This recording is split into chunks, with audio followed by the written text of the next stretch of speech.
Operator, I need to talk to a Mrs. Verna Compton, Denver, Colorado. Collect, please.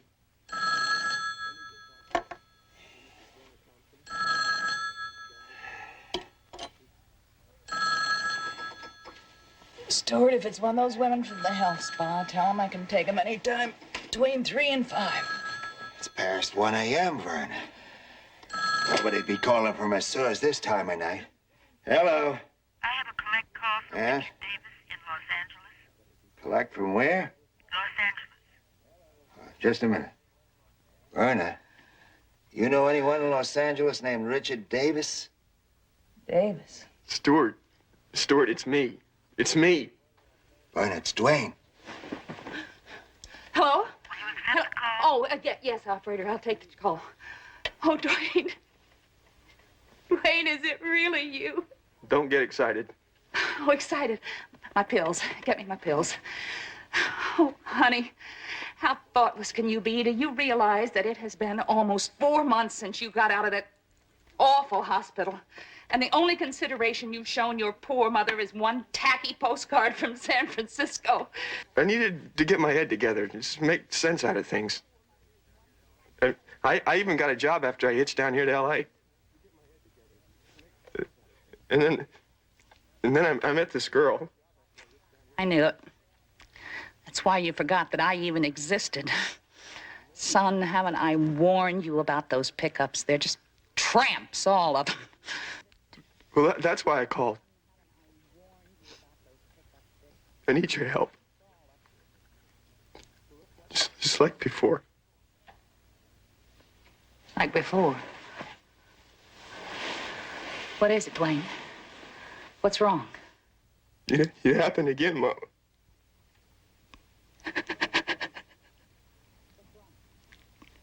Oh, my Lord. What is it? Are you sure, Dwayne? Are you sure? Yes, but I couldn't help myself. She's just like all those other girls. She's just filth. Mama, help me. I don't know what to do. It's all right, son. Stuart and I'll be on the next plane for Los Angeles. Verna, what's going on? Just get some clothes on him, pack some things for us. Dwayne, what's that address where you're at? It's the Marco Apartments, 5th and West Room. Mom! And that name you're using, Richard what? Yes, it's Davis, but Mom, I can't stay here. Son, just get hold of yourself. Now listen to me. Listen very carefully. You can't let them find what you did, like the last time. You know what I mean? This time, you must get rid of it. No, I can't. No.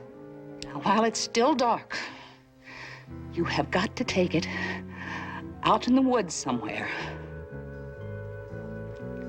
and bury it. Bury it? That's right. And then you go back to your room and wait for us. I'll try. But hurry, please.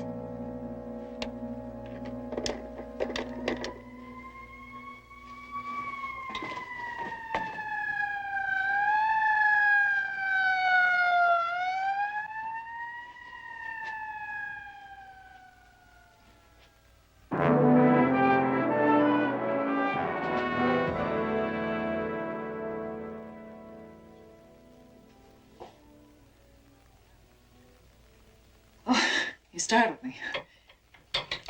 I didn't hear you come in. I'm sorry. I'm looking for the Barnaby Jones that's listed in the phone book as an investigator. Well, I expect him back in a few minutes. Can I help you? Verna? Oh, there's someone here. I'm Verna Davis. This is my husband, Stuart. Well, I'm Betty Jones, Barnaby's daughter-in-law, his secretary. What did you want to see him about? Well, it's about my son, Dwayne. This sweet, lovely boy has disappeared. He's just vanished. And Richard's a good boy. I mean, he's never been in any trouble in his life. Didn't you just call him Dwayne? Oh, did I? Do you mind if I sit down? Certainly. He goes by Richard himself now.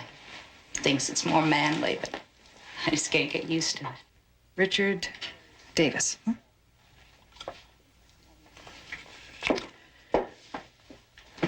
His height, weight? 5'9", about 140, 45 pounds. Blondish hair, hazel eyes. And he just turned 22. When were you last in touch with him? I talked to him on the phone about flying in from Denver last night. That's where we live. You mean he's just been missing since last night? And when we got here this morning, he had already checked out of his room, bag and baggage. He didn't even leave a forwarding address. Mrs. Davis, you see, Barnaby doesn't usually handle ordinary cases of missing persons. He doesn't. No. Stuart, what are we gonna do? Perhaps there's something I could do. I mean, I can't really guarantee anything, but Oh, you will? Oh, thank you. Right off, I just knew you were a very human type of person. Well, the trouble is I really don't know where to start. What about work? Did he have a job here? He said something about a job, but I didn't even think to ask him what it was. Now, could be he got himself into some carpentry work. Oh, well, if he's a member of the Carpenters Union, that'll narrow it down some. Well, he's not, but being a carpenter myself, every now and then I scab him onto a job so he can pick up a couple of dollars.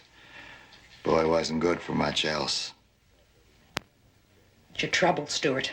You're always looking down your nose at him because he's a stepson. Well, listen, I'll start checking around, and if I come up with anything, where can I reach you? Everything's been so hectic, we haven't even had time to take a room yet. All right. Call me here at the office, but before 6. And thank you very much. No harm done, darling. Betty, did the insurance company send over the list of stolen items from the relics warehouse here? Here's the list for you. Good, thanks. And here's Reddick's market values of all the items stolen. Those people on the way out, what was that about? Well, they wanted to hire you to find their son who's been missing since last night. Last night? I know, that's what I said. I hope you didn't tell her I'd take the case. Of course not. I said I would.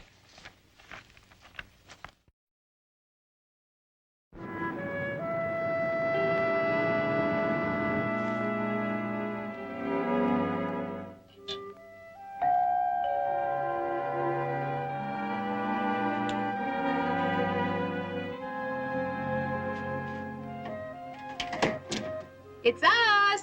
Oh, just a second. I hope you don't mind us just dropping in like this. Well, no, that's all right. Oh, what a lovely apartment. Oh, I'm sorry, come on in. Oh, please. I'd love to know how you found my address. Oh, it wasn't easy considering how many Joneses there are in the phone book. It was just lucky I was able to match one of them with that bill I saw from Carstairs department store on your desk. This is for you. Chocolate-covered cherries. Grandma always said, never visit empty-handed. Well, that's very thoughtful of you. I really expected you to call at the office. Oh, I did, didn't I, Stuart? Well, You'd you already see. gone.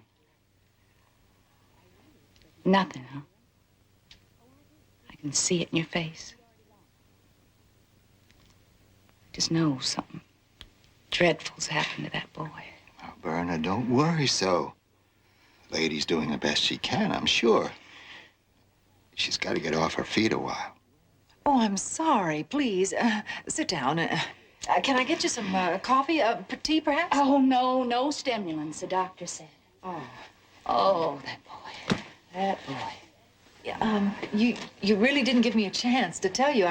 I have turned up one possible lead. You did? Mm-hmm. One of the jobbers that I talked to who hires non-union carpenters, said that he really couldn't remember the name, but that a young man answering Richard's description left him for a job in a lumber yard. Did you hear that, Stuart? Did he say what lumber yard? No, but I've been running down all the ones in the phone book, and if that doesn't turn up anything, well, we'll try something else. Like what? Well, we'll cross that bridge when we get to it. Meanwhile, I imagine you're about as tired as I am. I mean, it's been a long day. I'm rather anxious to get some sleep. Oh, yeah, I'm sure. You must be tired. What is it? Easy, Verna. What is Now, it? take it easy. Are you all right? Heart acts up every now and then. Can we have some water, please? Well, shouldn't I call a doctor? No, don't do that. I'll be all right, Betty. I just have to get some rest for a few hours. Yeah, you will. Your hotel, is it far from here? Go on, Stuart. Tell her where our hotel Well, the is. ones we looked at are pretty expensive. Gotta watch our pennies, you know. You mean you don't have a place to stay yet? Now, don't you worry your mind about that. We'll find something. Verna, you're gonna kill yourself. Well, if I do, it's not going to be on this kind lady's floor. Now, come on, Stuart. Betty, will you please talk to her? Oh, well, I suppose you could rest here. Oh, what a neighborly thing to do. I mean, it's just that I'm not really set up for house guests. Oh, this couch will suit me just fine. And Stuart can, we can push those 2 chairs right up to the ottoman. Well, sure, I guess, yeah. Are you sure you're going to be comfortable enough? I mean... Oh, like 2 robins in a nest. Oh, yes, I can take care of that. Oh, right. Now, don't you pay us any mind. You just go on to bed and don't you worry about anything. Oh, Betty. I was a stranger, and ye took me in. Matthew 25. Bless you, Betty. Well, I do hope you're feeling better in the morning. Call me if, sleep well. Good night. Good night, Betty.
Morning, Betty.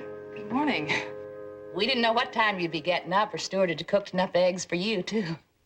Stuart. Oh, yeah, sure. No, really. That's all right. Don't worry about me. I see you're feeling better. No, not really. I won't be myself again until I see my son and know he's well and safe. You're a little low on the orange juice, but we saved you some. Oh, no, really. I usually get something at the office. Has anybody seen the morning paper? Paper? Wasn't the paper outside the front door? We never opened the door. Oh, it doesn't matter. Listen, as long as you're here, why don't you just stay a few more hours so that I know where I can reach you, and maybe by then I'll have some better news. Oh, Betty, I don't know what we would have done without you. Oh. Well, enjoy.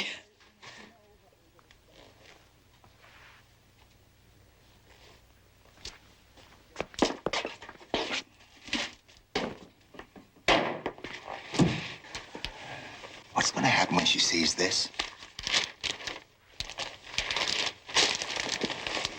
Well, what if she recognizes that this is Dwayne? You'd like that, wouldn't you? No. No, I like that boy. You know that. No, you don't. But it doesn't matter as long as you keep it in your mind that I am never going to let them take him back to that awful hospital again. And if anybody gets in my way, kill him.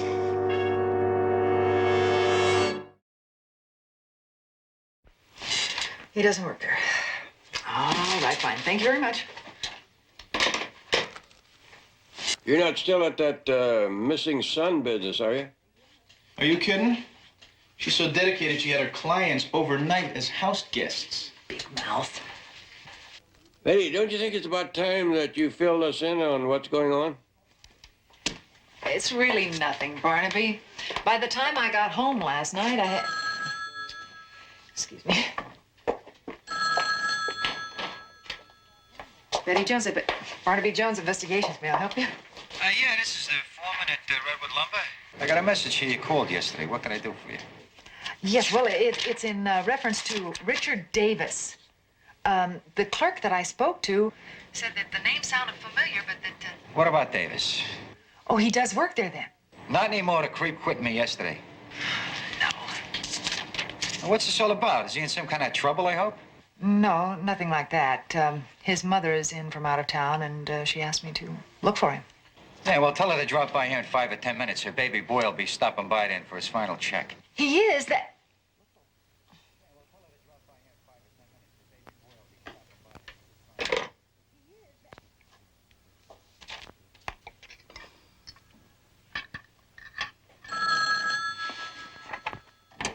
Hello? Verna? Betty. I have some good news.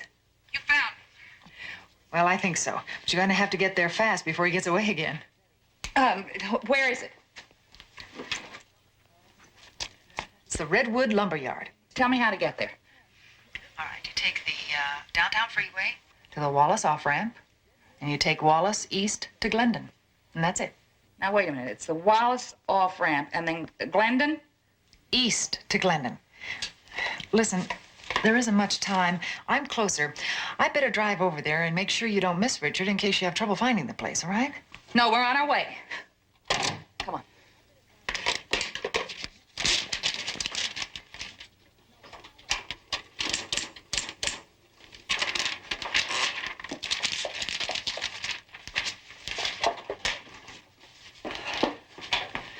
Here's the report, Barnaby. Okay, let's go. Oh, listen, I have to wind up my little missing persons case, so I'll meet you in Long Beach, all right? Oh, you found your man that fast. Congratulations. Thank you. It should all be that easy. Nothing to it, J.R., just talent, perseverance, and good lucks. Bye. Yeah, don't make this load your life's work, huh?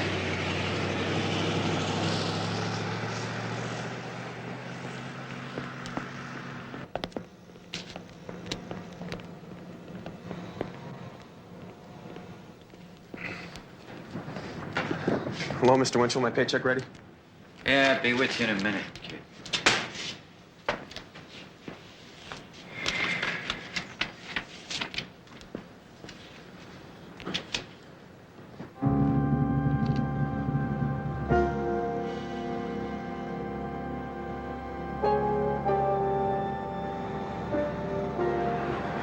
What's the matter? Oh, nothing. Just looking for your check here.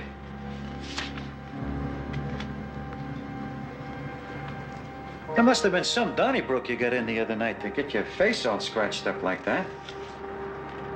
How'd you know I got it scratched? Well, I saw it when you came by yesterday.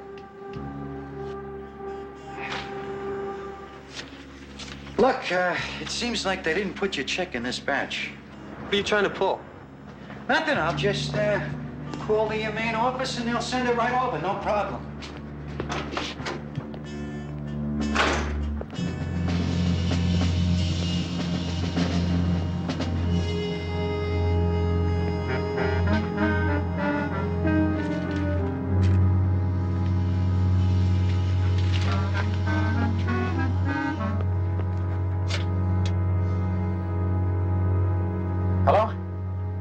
Sergeant, I'd like to talk to somebody about that guy's picture in this morning's paper. Yeah. Hang it up! Hang up right now! Yeah, hey, take it easy with that. Come on, get back in here.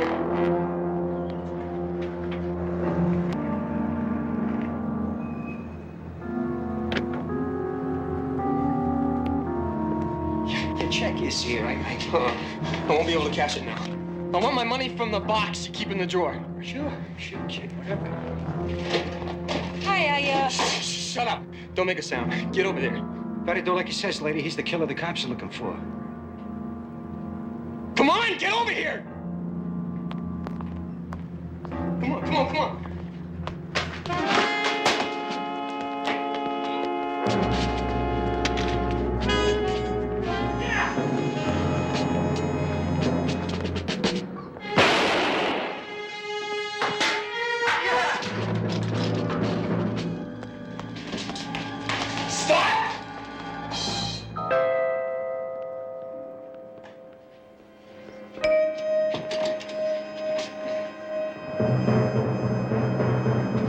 Is that your car out there?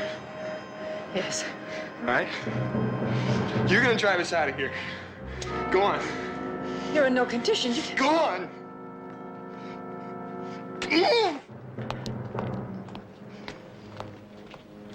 There it is. Look, it's Dwayne. Stop. Stop. Looks like he's been hurt.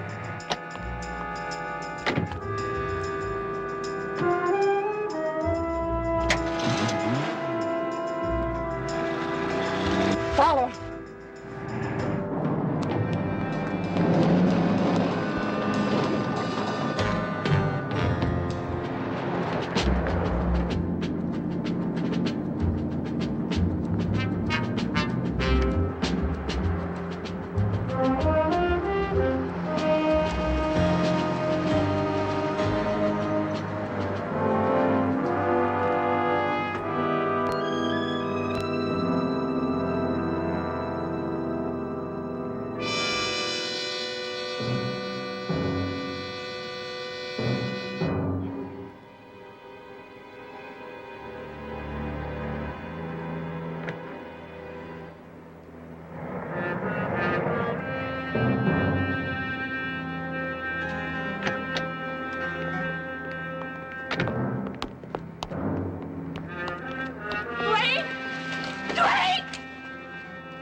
Honey, what have they done to you?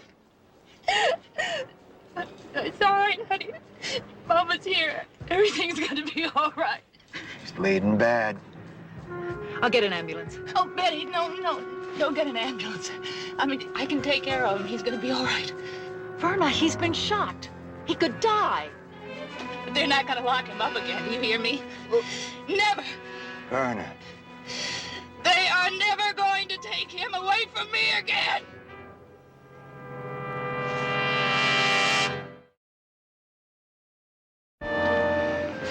Barnaby, there you are. Glad your exchange could locate you. When I heard communications broadcast the DMV on it, I dropped everything, came right over. I gather there were no witnesses. All black and white spotted it parked here illegally. Stopped to check it out, saw the blood on the front seat there and called in.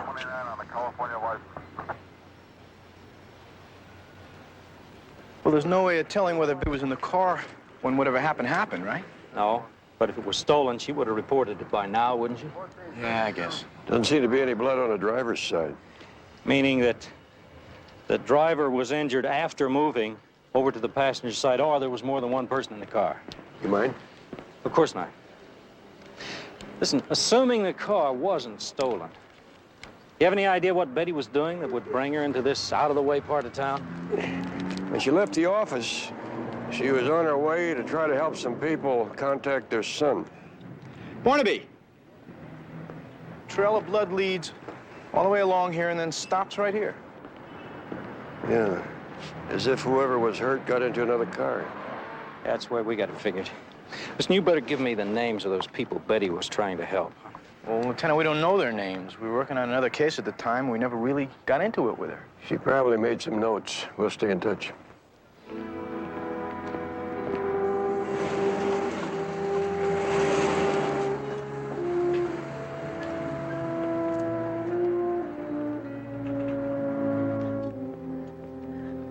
are we stopping for?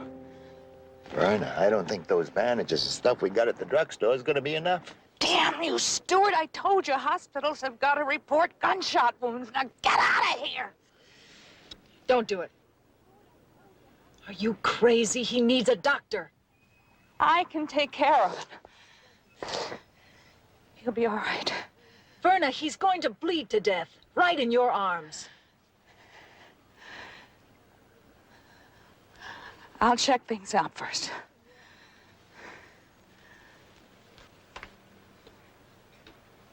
But if she tries anything, you know what to do.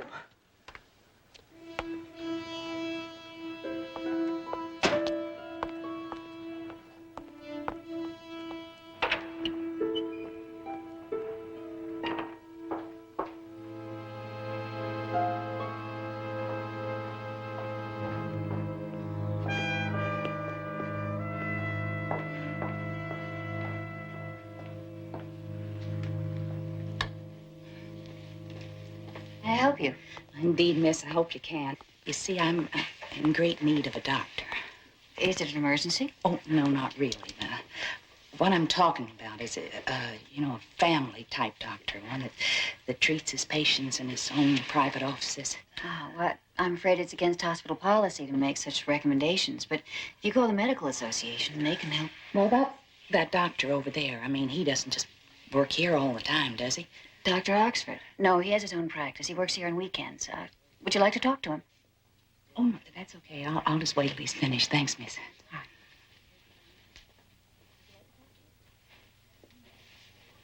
All right. Doctor, please. It's an emergency.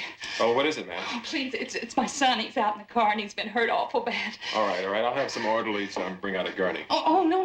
You shouldn't even move him until you look at him. I think he might be dying. Please. All right. Let's have a look.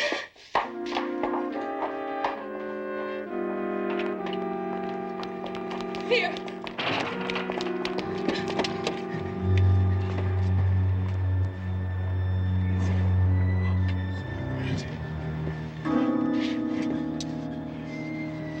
How did this happen?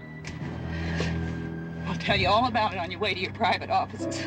Hey, what's going on here? You are crazy. What are you waiting for, Stuart? Get out of here. Here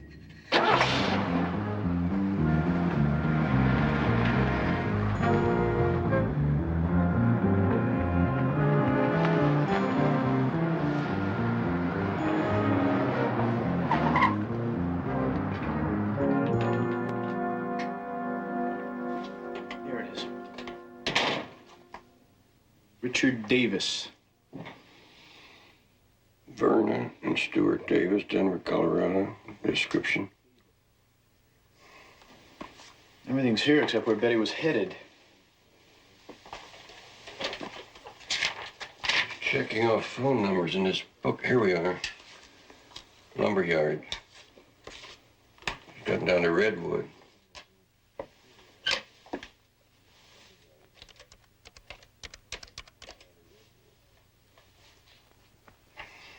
Barnaby Jones, Investigations.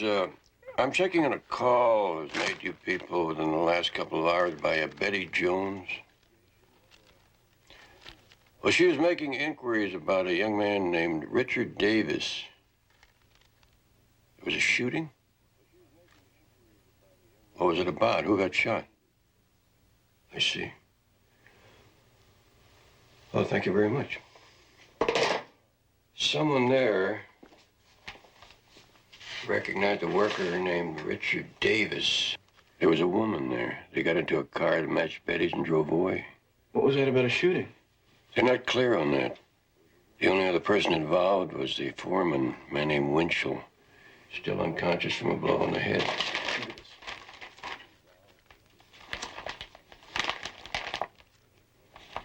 Now, if that's the same Richard Davis that got into a car with Betty... Jedediah, get these over to Lieutenant Biddle. Fill him in. All right. Hurry up!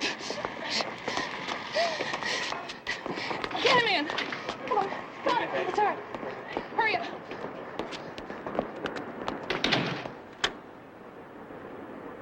Is there anybody It's Saturday. Everybody's off for the weekend. On the table, right here. Take it easy. Easy. Okay. Ow! Hey, Lift them. Mother! Mother! Mother's here, darling. Everything's gonna be all right. Bernard, he's lost so much blood, he should be in a hospital. You get out of here. Come on, out! Stuart, stay out there with her. Doctor, talk to her. Make her understand. Get out!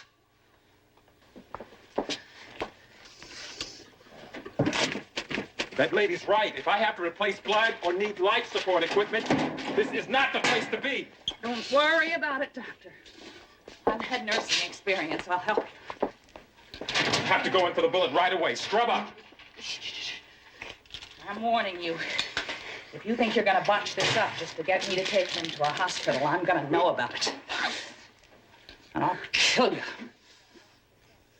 Please, let me call someone. If you love her, help me save her from killing her own son.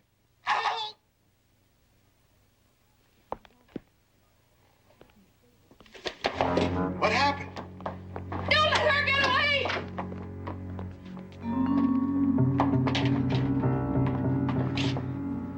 Don't worry, I'm not going anywhere.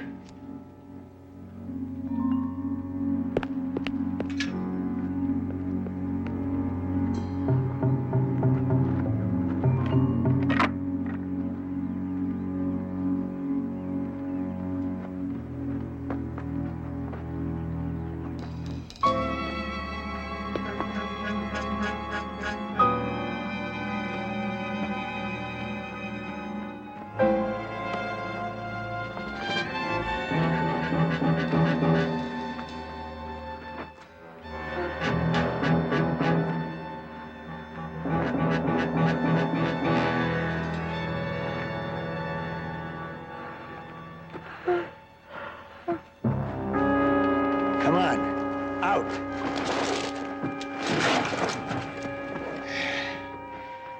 If this is the way Werner wants it, that's the way it's gonna be. Let's go.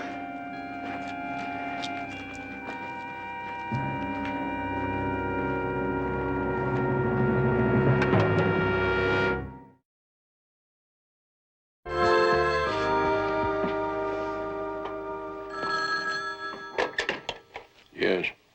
Barnaby, I got a flyer here out of Denver that identifies Richard Davis as a Dwayne Pearson, an escaped fugitive. Pearson? Yeah, let's see. Father dead, mother married again to a carpenter named Stuart Compton. Davis is just an alias they were all using. Then his mother must have known that he was in trouble all along. Wait, it gets heavier. About 8 months ago, his mother was given a suspended sentence for trying to help Dwayne escape from a Colorado hospital for the criminally insane. Girl in this morning's paper is not the first one he's killed, Barnaby. Barnaby, every hospital in the county's been alerted to report all gunshot wounds directly to me, and to be on the lookout for anyone matching Dwayne's or Betty's description. Now, don't worry, we'll find her. Well, make it fast, John. I just checked out the blood from the car. It's type B, same as Betty's. Wait a minute, Barnaby. Don't throw in the towel here. Dwayne's blood is type B also. And there's a 50-50 chance on who was wounded. I guess that's better than nothing.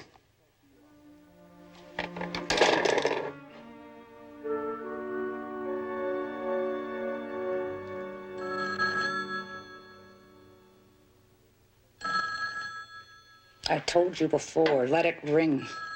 He's not going to make it unless we get him to a hospital now. Mister, you got to make your wife listen to reason. Don't you people understand? Sure, I got the bullet out, but he's still burning up with fever because I haven't been able to stop the bleeding. The bleeding has stopped. I've got eyes. I can see that.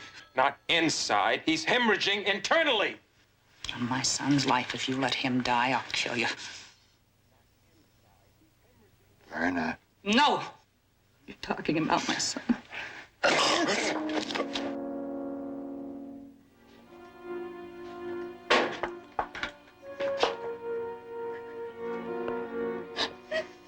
Save him, Doctor. Help him, Doctor.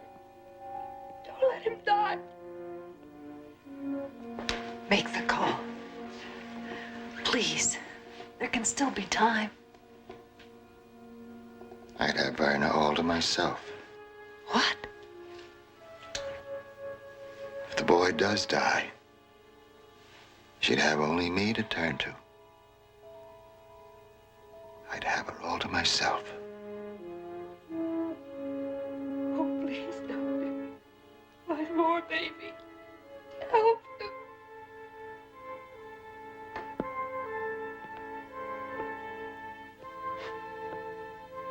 No, you're hurting him.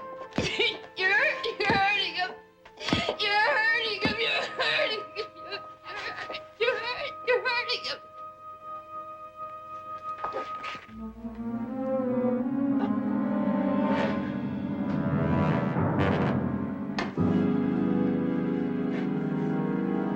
The type of wound I'm talking about would have been made by gunshot, but might not necessarily have been identified as such. I see. Thank you. What's all that about?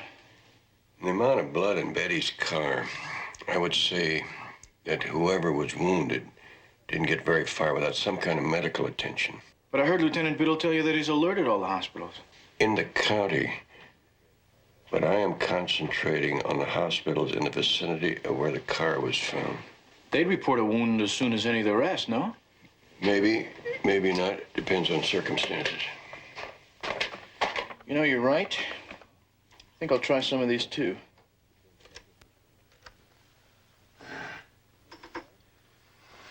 Hello. I am making an inquiry as to whether or not your hospital treated a victim of a gunshot wound today. A gunshot wound today? Or a wound that may have been made by a bullet, but... Sir, before you go on, it just so happens that Dr. Oxford, our duty doctor, up and disappeared this afternoon. And so any serious injuries have been routed straight on to other hospitals. Your doctor disappeared. What was that about? It's a mystery to us. Last anyone saw of him was when he stepped outside with some woman. Do you know who the woman was? No, just some woman who wanted to know if he had offices away from the hospital where he treated patients. Did you check his offices? Yes, but no one answers the phone. What is that address? Better sit down.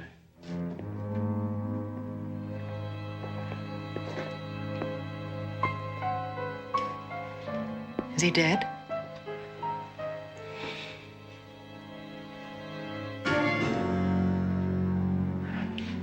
You're just like your father. Always getting into trouble trying to do things on your own. I told your father, I said, Billy, you're not man enough to drive a truck. I said, why don't you save your money? You could open a health club and have me to run it for you. And you know what he did? He got behind the wheel of that smelly thing. Drove the whole rig right over a cliff one rainy night. And you're just like him. You're headstrong, you're always fighting. Always want to do everything on your own till you get in trouble. Then Mama help me.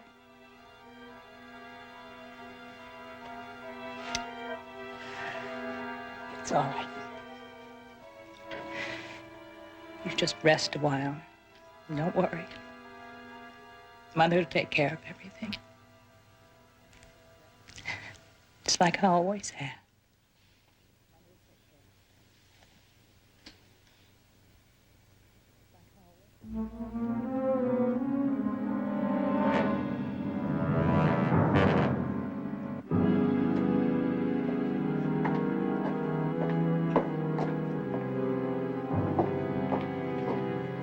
Stewart, I want you to point that gun at that man and shoot him. Hey, now, hold on. Don't listen to her. You let him die. You die. Do it. Stewart, you're in enough trouble already. Don't add murder to it. Stewart, can't you be a man? Just once. Don't do it, Stewart. Don't let her throw your life away like she threw her son's away. And after him, her. Shoot them both.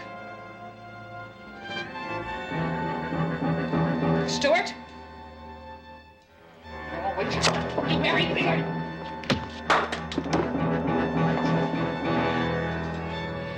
right. Let's just be nice and calm. Stuart, you untie the doctor. Doctor, when he does, can you call the police? She won't use that gun, Stuart. Take it away from her. Don't try it. Go on, untie him. It's the kind of man I always wind up with. Jelly for spines and brains to match. Verna, stay back. Oh, please. Don't make me shoot you. You're like him. You're weak. You don't have it in you to pull that trigger. Yes, I do. I will. Do it, lady. If she gets that gun away from you, she'll kill us both. Shoot her!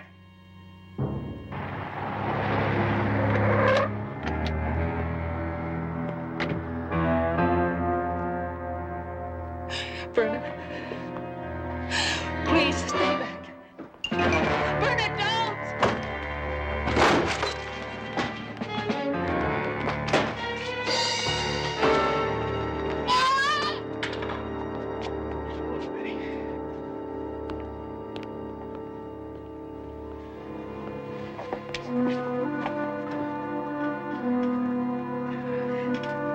You're right.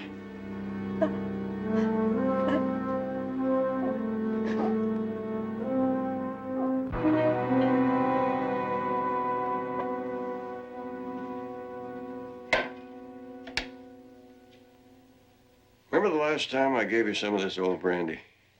When I was hurting so badly with that toothache. Want to see if it still works? No, thanks, Barnaby. It's I don't know, a different kind of hurt this time. That woman. Oh. If you and JR hadn't come in when you did,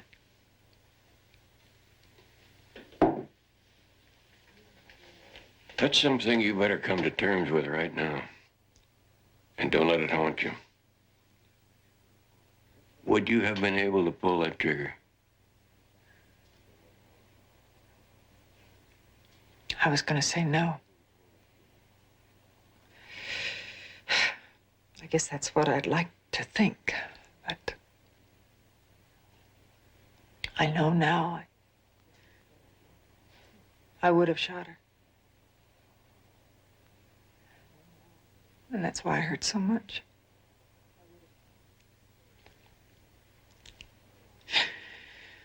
Oh, the burners of this world. They make you realize, given the circumstances, you could be.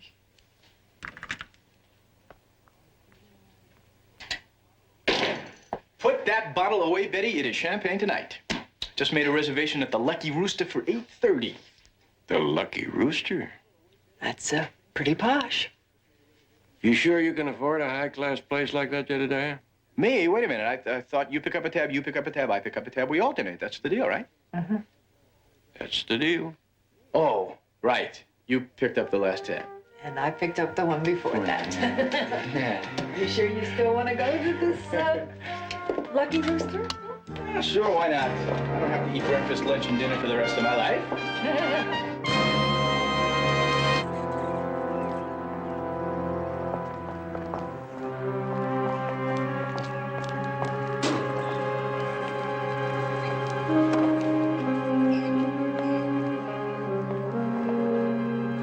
I have a friend who, every time he gets out of the drunk tank, looks back and says, it's a nothing place to visit, but a great place to leave.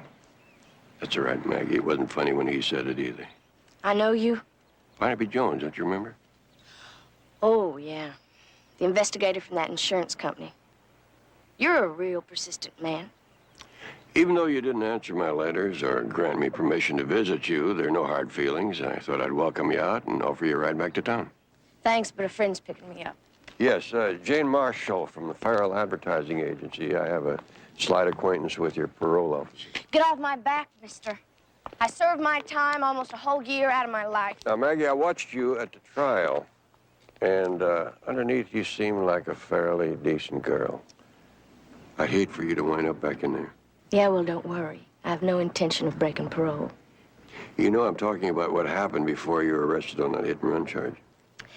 I didn't see or answer you because I'm sick of saying it. I didn't have anything to do with robbing that check cashing place. And I don't know anything about that $400,000 those guys took. Satisfied? And yet, the car that you drove at the time of the accident matches a car that was driven during the holdup. My car looked like the one that witness identified.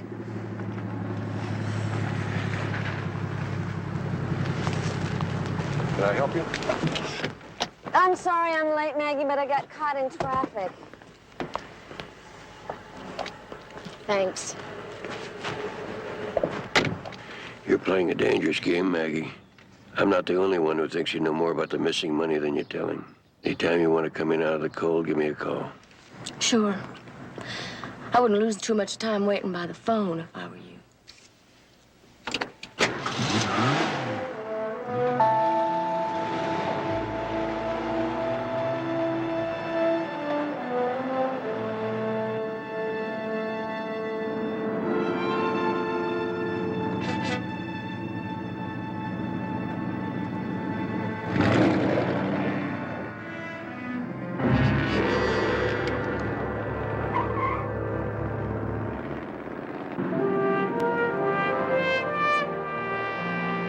You know, Betty, I've just been reading over this Maggie Revell case again. You know, if Barnaby comes back and catches you with your feet on his desk, you are going to be reading the want ads. To tell you the truth, I think Barnaby's going about this all wrong.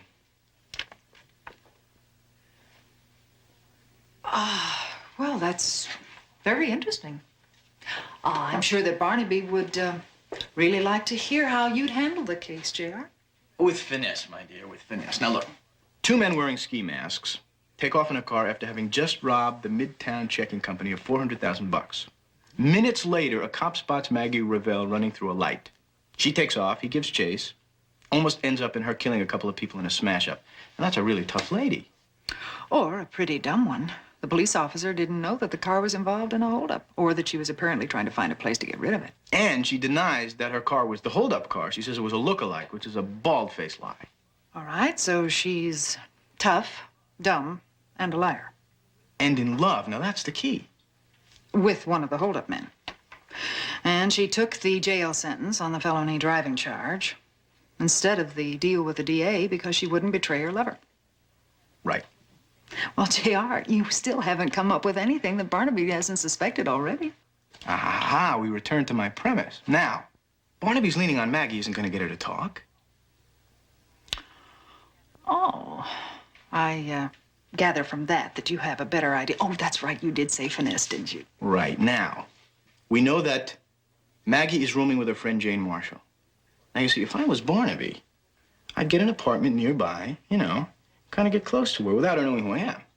Hoping sooner or later she'd lead you to the boyfriend. That is very good, J.R. I mean, that's fantastic. What do you think, Barnaby? Hi, boss. I think that idea of yours of getting an apartment near Maggie's is a good one. You see?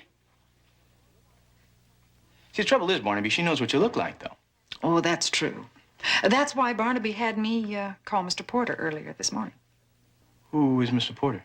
He's the manager of the apartment building where Maggie's staying.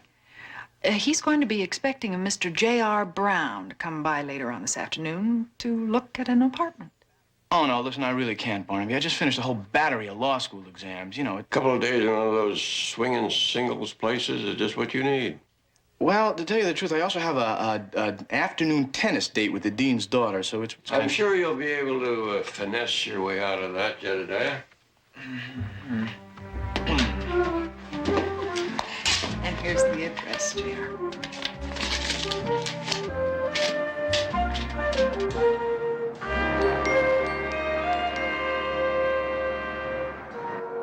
Come on. Handsome young bachelor like yourself, spend the money. Take the penthouse. You won't regret it, believe me. All right. All right. You trust me to pay you the rent when I get out of law school and you got a deal. Oh, to be born 20 years later. You're turning down hot and cold running girls. Look, what have you got in the way of a furnished single? Well, you may be in luck. What floor do you want? Have you got anything on their floor? Yeah, I think maybe I do. Mm-hmm. Who are they, do you know? The one in black is Jane Marshall. She's lived here about 3 years. The other one I've never seen before. Yeah. Okay. Here we go. All right. Right this way. And this jacket will go with everything, right? Oh, yeah, perfectly. Hey, hitting all those shops was worth it. Yeah. A definite improvement over my simple prison smock.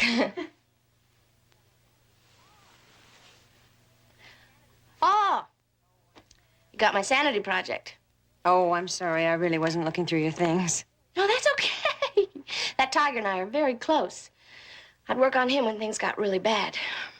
I think I'd have gone crazy if I'd finished him before I'd got out. Do you want to talk about it?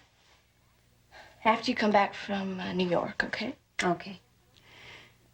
I just wish I didn't have to go so soon, though. I mean, we could have some fun together. Yeah. It's probably a good idea for me to be by myself for a while, so I can get used to it. Yes?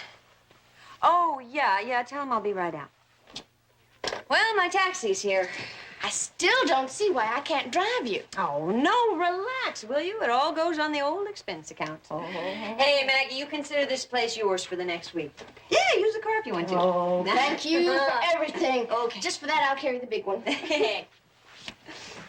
Very good. I will check on the phone company for you right away. Thank you. Appreciate it. Oh, Jane, I want you to meet your new neighbor, J.R. Brown. Hi, Jane. Hello. Oh, this is Maggie Ravel. Maggie, Herb Porter. He manages the building. And I also help pretty lovelies with their luggage. Where are you off to this time? New York. Maggie's gonna stay here while I'm gone. Well, it was nice to meet you, J.R. Thank you. Have a nice trip. Okay. Bye, Maggie. Bye-bye. Maggie, looks like the two of us are going to be neighbors, huh? Looks like it. See you around. Yeah, see you around.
Jack isn't here, is he?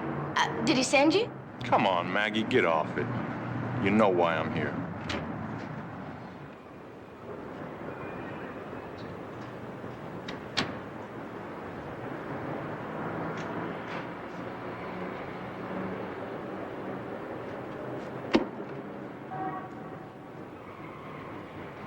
I swear I didn't know that Jack ran out on you. How could I? He never came to see me. He never wrote. Maggie, if you're lying to me, I'm gonna break your legs. No. Honestly. Besides, I still don't believe that he would do something like that. Well, he did. When you didn't come back from dumping that car, he said he was going out looking for you. That's the last I saw of him, or the 400,000. And you thought I was in on it with him. You two had big plans. You know, getting married and everything. You know how to get in touch with him. Come on, you must have had something worked out in case anything went wrong. Maybe I can call a friend. Listen, I'm not sure. Or maybe he'll get in touch with you. Either way, tell him I'm gonna get my share, or you're one dead lady. What? Just tell him.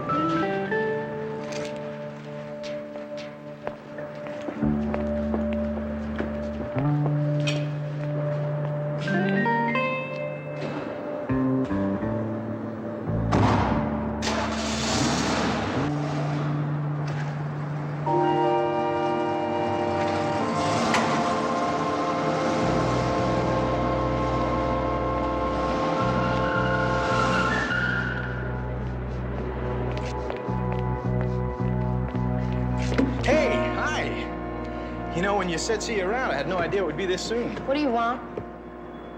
Just want to be friendly. Listen, go be friendly with somebody else. I'm not in the mood for it right now, okay?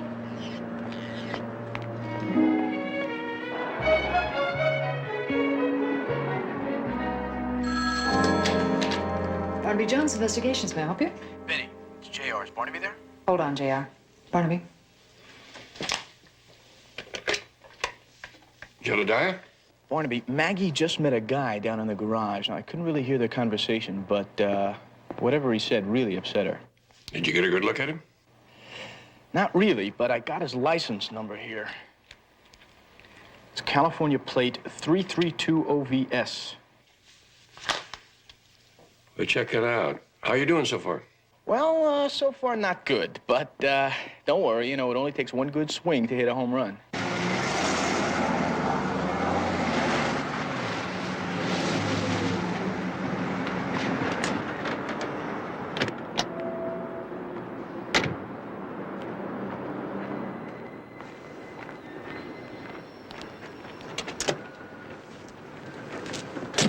Did you see her? She claims she doesn't even know that Jack split on me. Well, maybe she's telling the truth. What do you know? You weren't even around then. Okay, so now what?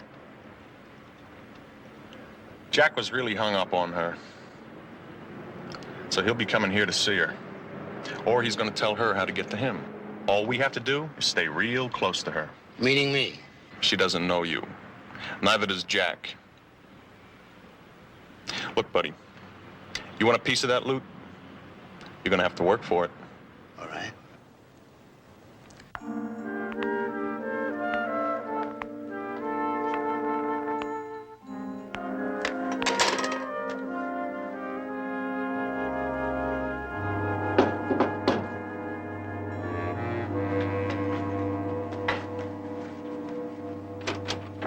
Look, I'm a guy, you're a pretty lady, I'm not gonna give up, so why don't we just be pals, okay?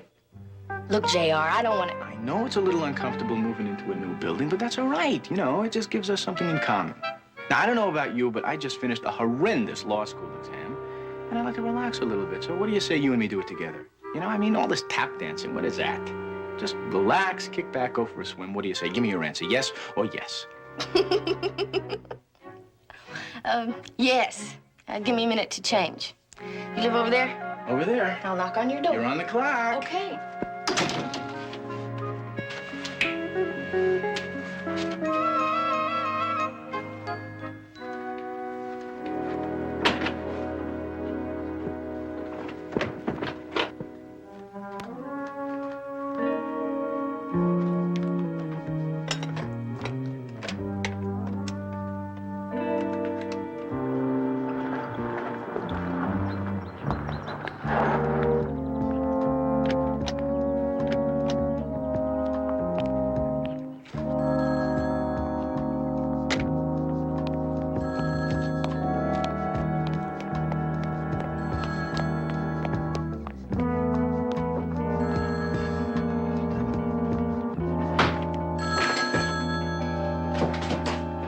Hello?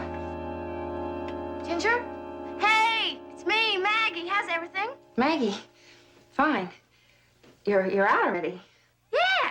Hey, your little cousin's the original good behavior kid. That's great, Maggie. I'm really happy for you. That makes two of us. Listen, has Jack been keeping in touch with you? Uh-huh. Just like you said he would. Last time was about 2 weeks ago from Salt Lake City. He said he was passing through. He was that close he didn't drop by?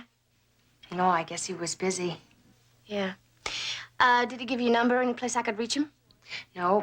But look, give me yours, and when he calls, I'll pass it on to him. I'm in L.A. at Jane Marshall's place. 555-6137. Got it. Did he, mention any problem between him and Wyatt? Problems? What kind of problems? Never mind. Listen, tell him it's important, okay? Sure. I dropped the milk. Who called? Maggie. She's out, Jack. Well, we know it had to come. She wanted to know if I'd heard about any problems between you and Wyatt. Wyatt? That means she's been to see her already. Jack, let's take off now. We could be in Canada tonight. She's kept quiet this long. She won't say anything. Are you kidding? Sooner or later, she's gonna find out about us. And when she does, she won't be able to get to the cops fast enough. No. There's only one way to handle it. She's a threat to us. As long as she's alive.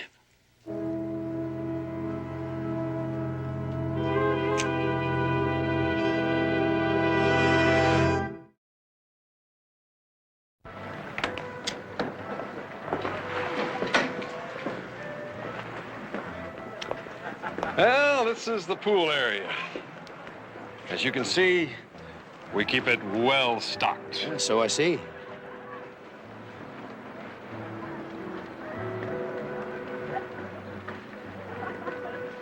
Oh, that's a new one. Name's Maggie. Come on, I'll introduce you. Oh, no, thank you. I'd rather do it my own way. Ah, real artist, huh? Well, you've got your key, you have your parking space, and you already have your eye on one of our girls. I would say that you have moved in. Enjoy.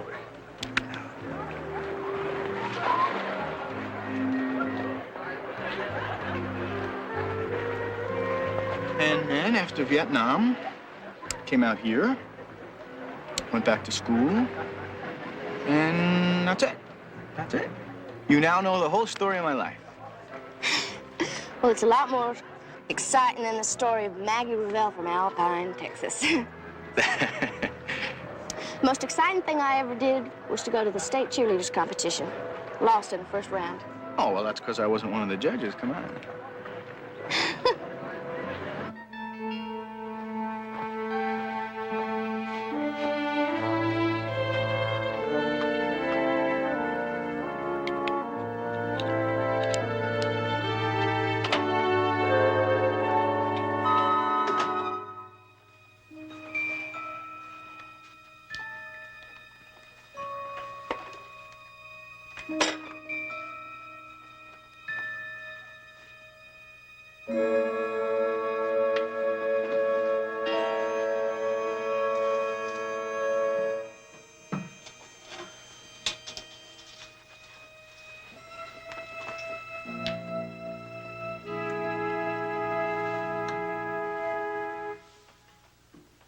Was that it?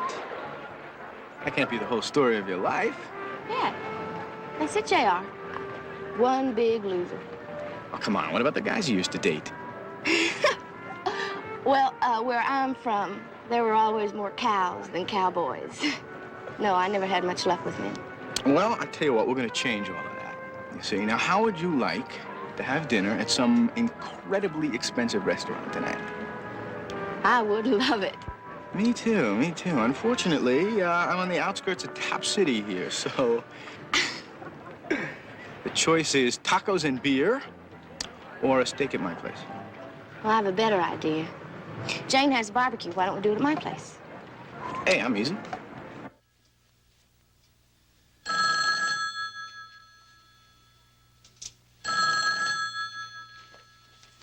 Is that mine? Can you tell?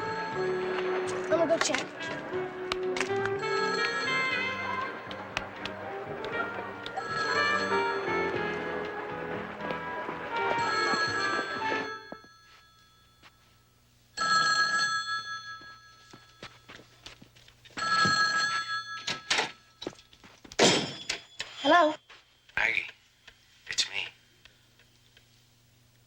Maggie, is that you?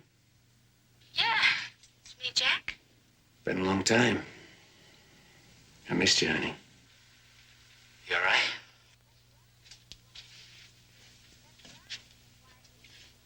That's right. Wyatt was here this morning. Says you ran out on him. Yeah, well, I didn't plan it. We got split up. I had the money. I started thinking about us and how we could use it. He said he's gonna kill me if he doesn't get his share. Now, he means it, Jack. That's one of the reasons I called. All right. Now, listen to me. You've got to be real careful. He's probably watching every move you make. Wait till 2 or 3 in the morning and then slip out. Catch any flight you can going out. When you land, call me. I'll meet you. I'm not coming, Jack. Look, baby, I can't take the chance of going there. You're gonna have to. No. I had a lot of time to think about us. You're no good for me, Jack. Hey, now, wait a minute. We had a good thing going. We make plans. I don't want to see you anymore, Jack. I made up my mind. Now, Maggie, you've got to come. Look, I've been waiting over a year. I haven't spent any of the money. No! I told you. It's over.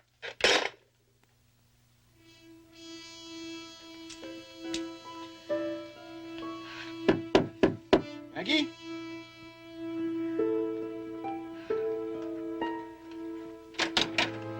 You okay? I'm fine. Okay.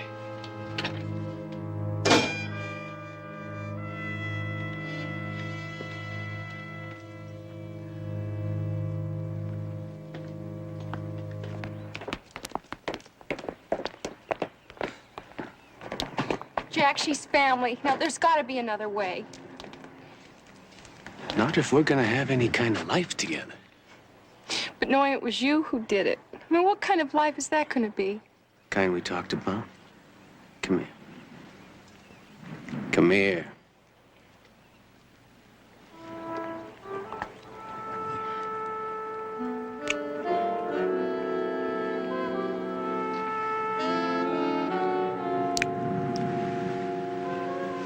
I'll be home tomorrow night.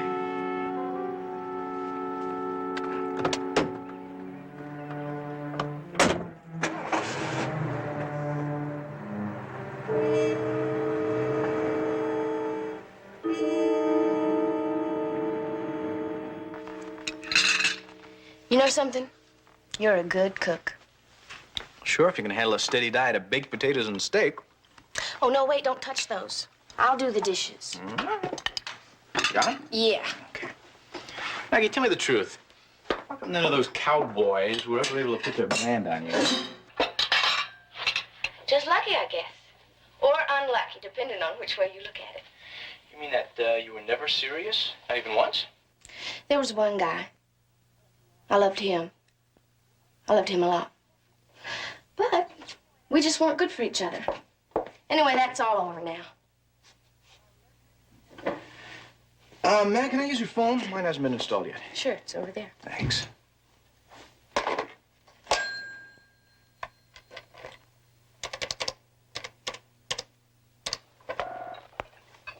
Barnaby doing? Hi, it's me. Oh, Jedediah, I'm glad you called. My phone won't be installed for a few days, so I'm calling from a friend's apartment. Oh, Maggie's apartment? You can't talk? Yeah, right. It's all right. You just sit there and listen. We checked out that car. It belonged to an ex-con named Wyatt Perry. 36 feet, black hair, medium build. That sound like the one you saw with Maggie? That's the one. What makes you think that's not her boyfriend? Well, it seems less likely all the time. The fact is, the way she talks, I think the whole romance is over. Maybe that's what she wanted you to think. I know. Well, at least we got a line on Perry. We're checking out all his known friends now. Call me later. Okay, I'll talk to you later.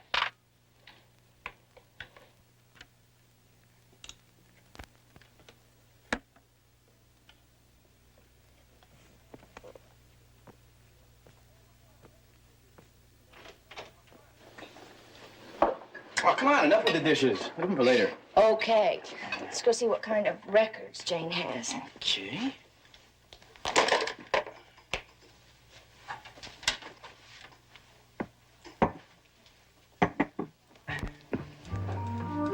Oh, that's nice. Now, do you like that? Tell me the truth, yes or yes. Oh.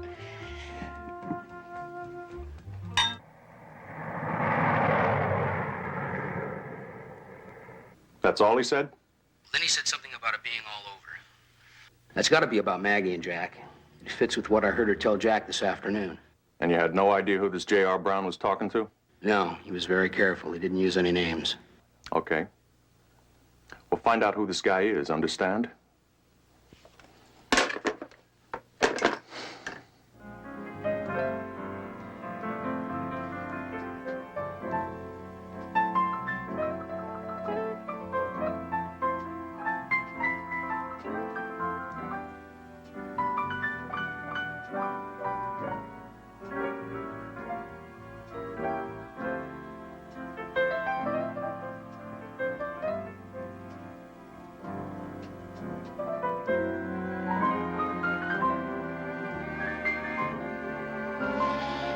I think I better change the record. Okay, but wait a minute.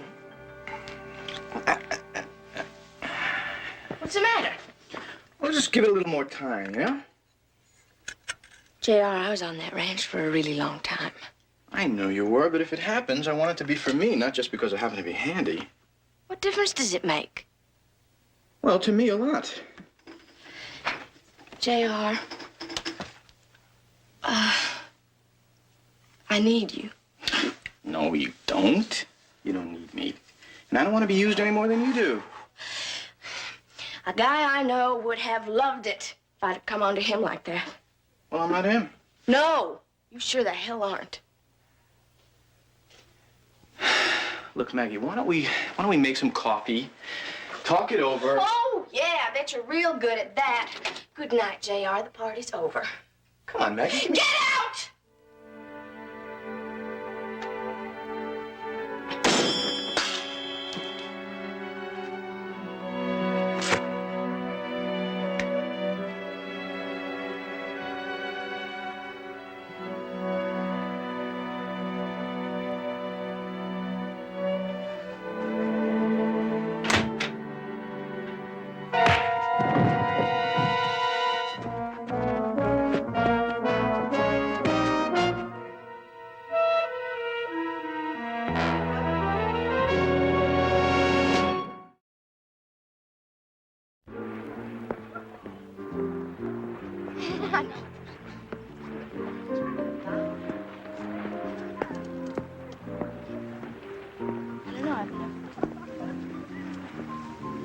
Hi, Maggie.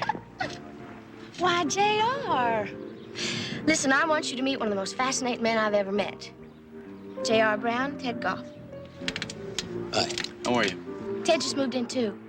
He's got his own business, import-exports. Travels all over the world. Sounds terrific. J.R.'s still in law school. Well, the law's a fascinating field. If you can hack all of those books. Yeah, you do have to be able to read. Why don't you go put on your suit and join us? Okay, I think I will. Can I talk to you for a second in private? Sure. I guess. I'll be right back. Yeah, no sweat.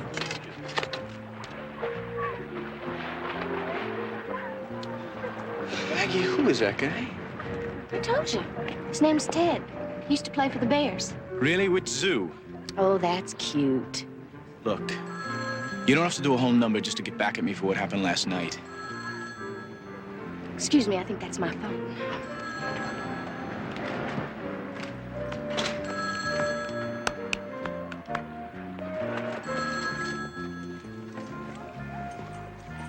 Going up to my apartment for a beer. You want one? No, thanks.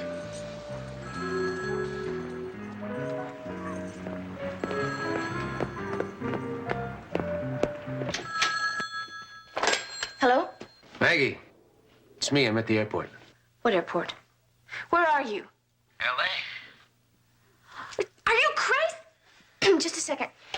Ted went for some beer. Do you want some? Oh, no, thanks. I'll be right out.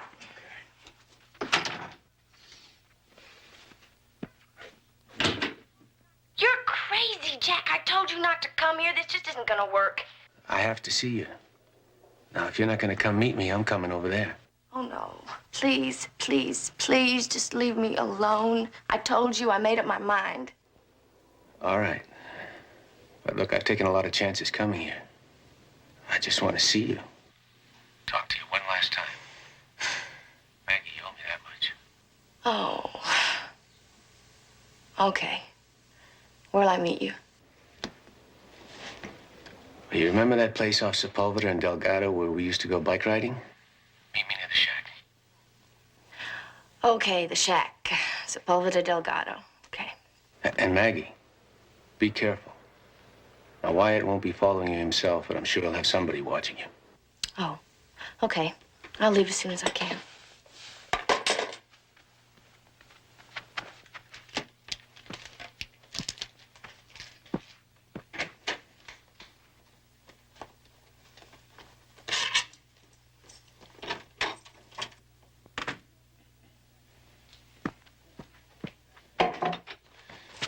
Maggie, What do you want now, JR? look, I'd really like to explain about last night. Do you have to go someplace or can we talk? JR, I'm the one who should be explaining. I'm sorry, I didn't mean to come on so strong. Forgiven? Listen, if you don't think it's too aggressive, why don't we go down to the beach and get some dinner? Well, I was just about to suggest the same thing. Good. I want to go change clothes. Okay. I'll be here.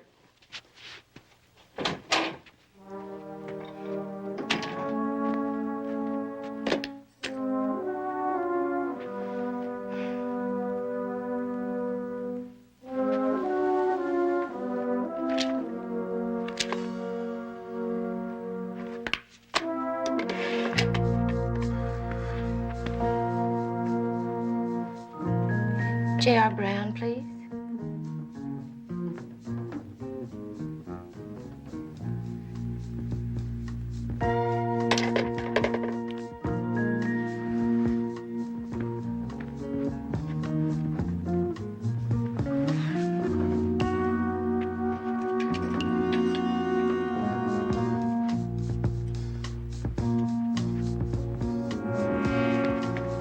Oh, JR, got a call. Maggie, listen, I have to go to the phone. I'll be right back, okay? Take your time. I'll be here. Okay, did they say who it was? It's a lady.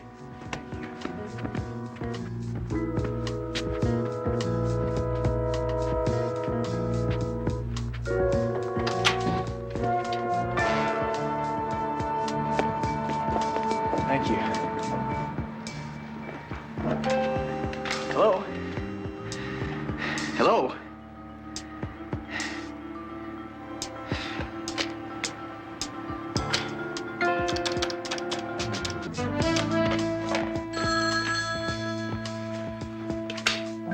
Barnaby Jones Investigations. May I help you? Betty, JR, what's up? What do you mean, what's up? Didn't you just call me? No, why? I think I've just been had. Let me call you back.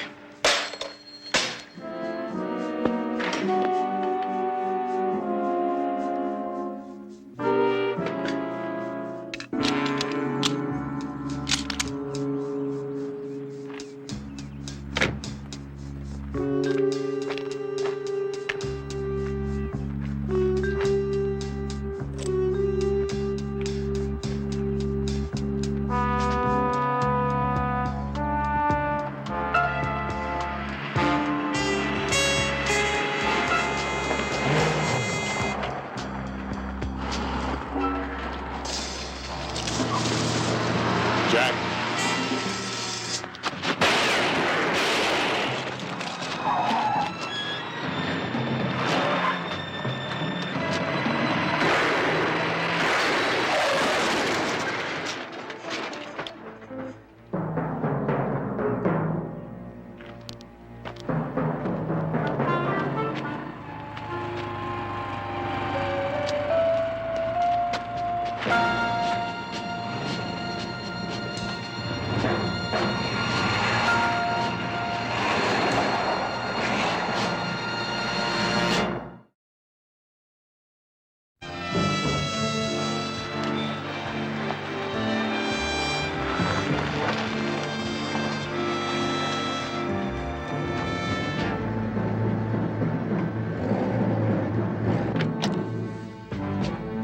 Barnaby. Thanks for the call, Lieutenant. What do you got? Wyatt Perry is dead. The other one, Ted Goff, probably will be. Goff, one of Perry's known associates? No. And if you're thinking that two of them pulled that Midtown check cashing robbery, you can forget it. Goff was taking an extended vacation at the taxpayer's expense. Could they have done this to each other? Not likely. We got a dirt biker here who said he saw a car speeding away from the scene. Could have been Perry's partner. We're gonna have trouble finding him now. Perry was our best lead. I don't know, Lieutenant. Still one person who could identify him. Maggie Revelle.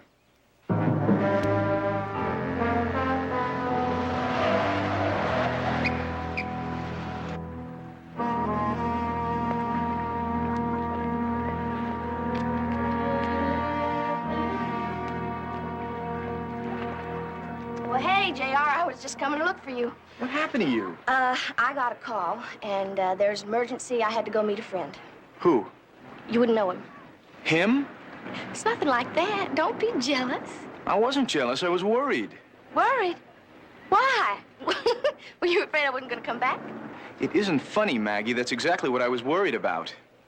I don't think I like the way this conversation is going. I don't like the way you're talking to me. Well, I don't like the way you're trying to shine me on here. Now, you made that phone call to the manager just to get me out of the way to meet your boyfriend, right? Did you tell him where he could find the money? You're working for Wyatt. You just tried to get close to me so I would lead you to Jack. Just keep your voice down. Jack is his first name? Who are you? Sit down. I am someone who is trying to help you. Now, you're partially right. I did take that apartment to get close to you. I'm working for Barnaby Jones. The whole thing was a con. No, not all of it. Because I got to know you. And you deserve a chance at something better. What do you think I'm telling you all this for? What an actor. You're just trying to use me like everybody else. You're wrong. Now, I had a chance to use you. You even wanted me to, remember? But I wouldn't. Now, I think that makes me just a little bit different from this Jack, who let you spend a year in jail. Maggie, believe it or not, Barnaby is trying to help you. Now, just tell us who Jack is, and we'll find him. I can't. You're still hung up on this guy, aren't you? I don't know. I don't know about anything anymore. Maggie, I'm on your side. Why don't you just leave me alone for a while?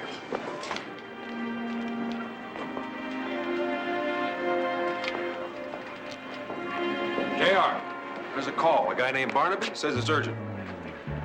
It must have been a spectacular shootout the way the ballistics boys reconstructed it. I wonder if she saw it happen. Was she upset when she came back? Yes, she was. I think it was falling out over money. If he didn't have it before, I think that Maggie's boyfriend has it now. Jack is his first name. She let that much slip. Since this Jack has eliminated Perry, I think now he may try for Maggie. You know, Barnaby, Maggie is really down on this guy. I don't think she'd go with him. Jedediah, you ever hear of a woman changing her mind? Yeah, I guess you're right. I hope you're wrong. Don't let her out of your sight. I'm on my way over there.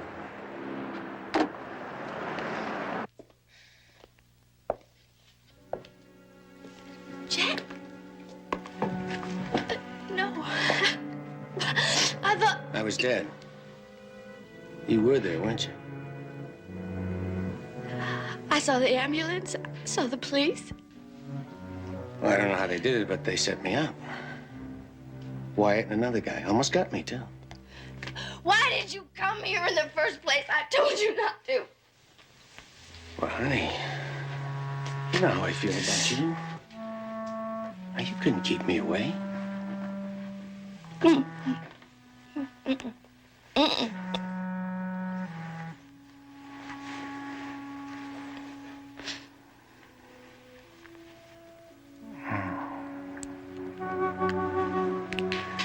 Feels good. Feels like home.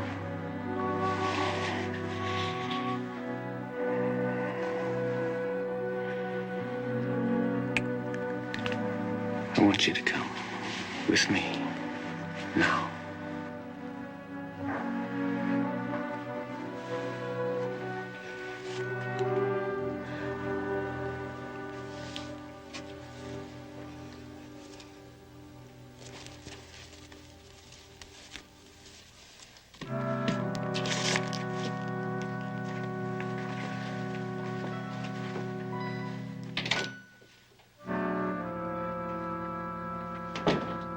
car's in the garage, honey.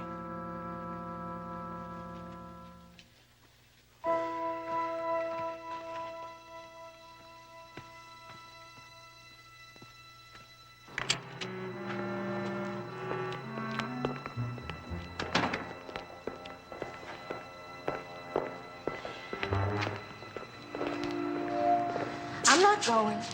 What's the matter? I don't understand. Don't you love me? Yes. You know this isn't gonna work. Being with you only means trouble. No. Now, wait a minute. Oh, whoa. Yes. That's your answer to everything, isn't it? You can't talk somebody into doing something, you force them. I'm sorry. I didn't mean it. I won't do it again. You're damn right. You know what I found out? I found out that there's another kind of man. Somebody who's gentle, but he can still be a man. Get in the car. I'd never turn you in, don't you know that? I would never do anything to hurt you. Things have changed. What things? Ginger and I,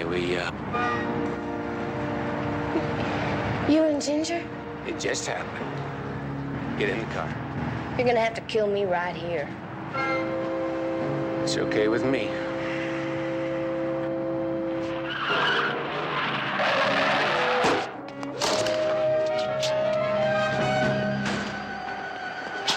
Right there, Jack. Are you okay?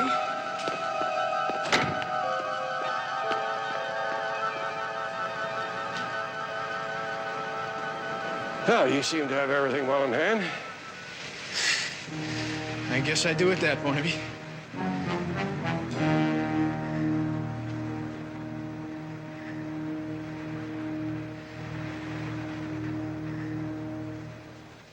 You'll have to face charges, but I'm sure that we can find you a good lawyer. You must know of someone, right, Jedediah? Oh, I think we can work something out. Well, since the Utah police have picked up Ginger and $365,000 of the stolen money, I figured that pretty well closes up the book. In more than one way. Yeah, I think it was a good idea to move to another place. Yeah. Jane said she would let me stay on here, but I think this place has too many bad memories. Well, not all bad memories. No, not all.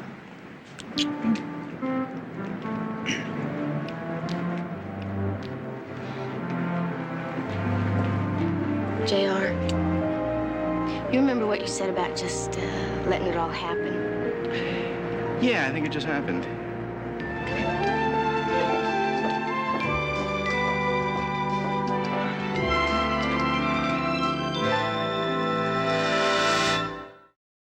Prime target. Maggie Revell stepped out of the place she had spent nearly a year trying to forget. For a few seconds, she simply stood there, letting the sunlight fall across her face. The world outside looked strangely ordinary. Cars moved along the street. People hurried past with places to go and things to do. Somewhere nearby, a man laughed at something his friend had said. It was almost disappointing. After everything she had been through, Maggie had expected the world to look different when she finally walked back into it.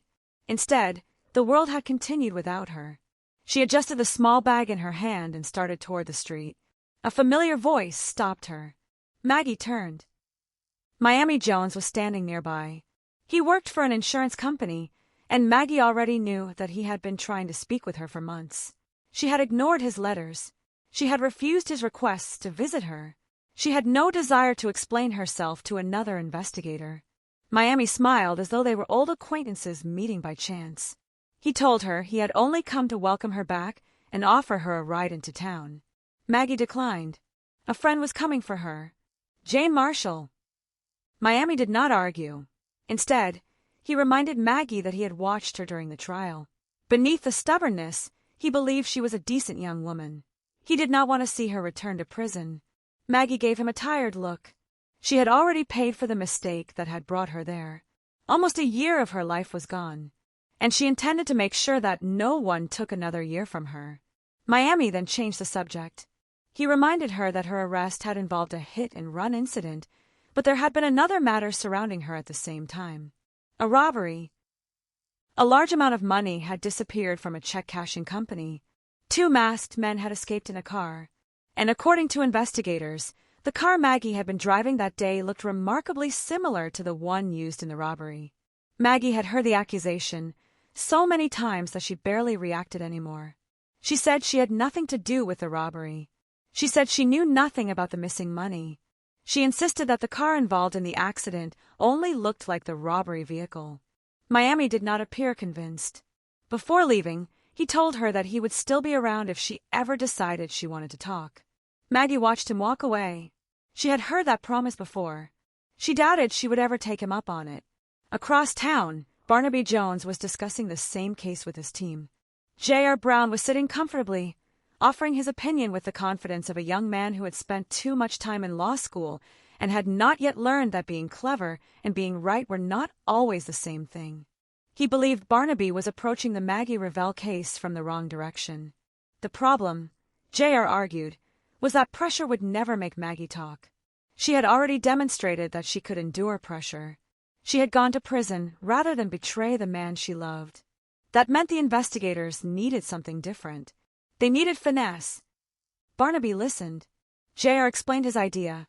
Maggie was living with her friend Jane Marshall. If an investigator could move into the same apartment building without Maggie knowing his true identity, he could get close enough to observe her. Eventually, perhaps Maggie would lead him to the man she had protected. Barnaby considered the idea. It was clever. There was only one problem. Maggie already knew what Barnaby looked like. J.R. did not. That made him the obvious choice. Barnaby arranged for J.R. to rent an apartment in Maggie and Jane's building under the name J.R. Brown. J.R. was less enthusiastic once he realized that the assignment would require him to leave his comfortable routine. He had just completed an exhausting series of law school examinations. He also had plans involving tennis and the dean's daughter. Barnaby was unimpressed. He reminded J.R. that a young law student living in a furnished apartment had plenty of opportunities to make new memories. J.R. finally agreed. The apartment manager, Mr. Porter, was informed that J.R. Brown would be coming to inspect an apartment. By the time J.R. arrived, the manager was ready. The building was comfortable, attractive, and filled with tenants who seemed to have very little idea that an insurance investigation was unfolding in their midst. J.R. asked whether there was an apartment near Maggie. The manager said he might have just the place. J.R. accepted. He had no idea how quickly his carefully planned assignment would become complicated. Meanwhile, Maggie was settling into her new freedom. Jane had been generous enough to let her stay at the apartment while she traveled to New York. Before leaving, Jane told Maggie to treat the place as her own. There was even a car available. Maggie thanked her. She was grateful for the kindness. Still, once Jane left, the apartment felt unusually quiet. Freedom was not as simple as Maggie had imagined. She had spent so long thinking about getting out that she had never stopped to consider what she would do afterward. She found herself looking at an unfinished piece of needlework. It was a tiger. During the hardest days of her imprisonment, she had worked on it whenever she needed something to occupy her mind. The tiger had become a strange companion. She joked that if she had finished it before leaving prison, she might have gone crazy.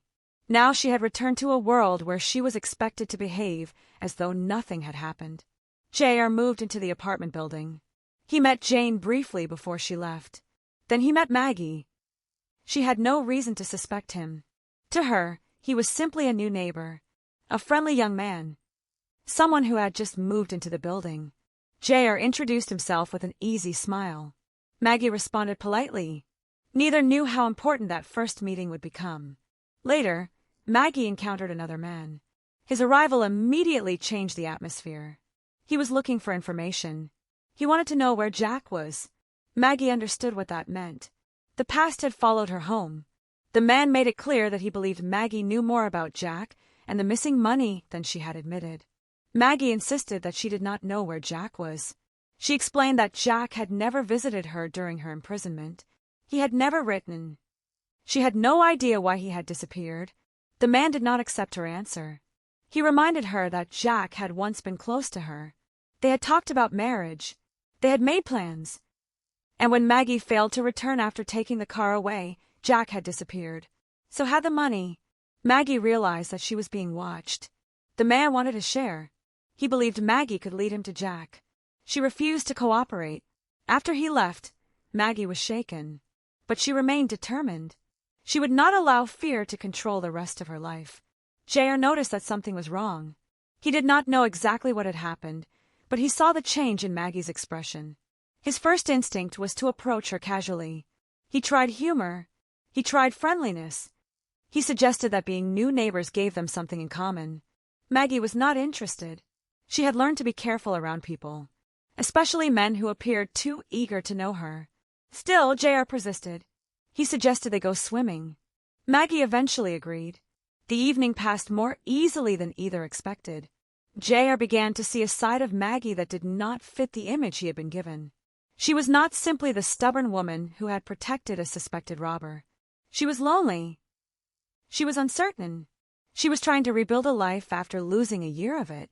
And beneath all of that, she still wanted to believe that something good might happen to her. J.R. found himself enjoying her company. That was not part of the assignment. He was supposed to observe Maggie. Instead, he was beginning to understand her. Later, Maggie called her friend Ginger. Ginger had information. Maggie asked whether Jack had been in contact. Ginger admitted that he had called recently. He had been passing through Salt Lake City. Maggie was surprised. He had been that close, yet he had not come to see her. Ginger said that Jack had not given her a number, but she offered to pass Maggie's number to him the next time he called. Maggie gave her the number. Then she asked about Wyatt. Ginger's reaction told Maggie something was wrong. Maggie ended the conversation. She did not know it yet, but that phone call had created another link between the people searching for her and the man she had once loved. Ginger later told Jack that Maggie had called. Maggie had asked about Wyatt. Jack immediately understood what that meant. Wyatt had already been looking for Maggie. Jack worried that the situation was becoming dangerous. He wanted to leave. Ginger believed they could disappear. Jack knew they could not keep running forever. Maggie would eventually learn the truth. And once she did, everything would change. Back at the apartment building, J.R. continued playing the role of the charming new neighbor. He invited Maggie to dinner. She accepted. They talked about their lives. J.R. told her about his education and his time in the service. Maggie told him about growing up in Alpine, Texas. Her story was surprisingly simple. She joked that the most exciting event in her youth had been a state cheerleaders competition. She had lost in the first round. J.R. teased her. Maggie laughed. For the first time in a long time, she seemed genuinely relaxed. Their conversation became warmer.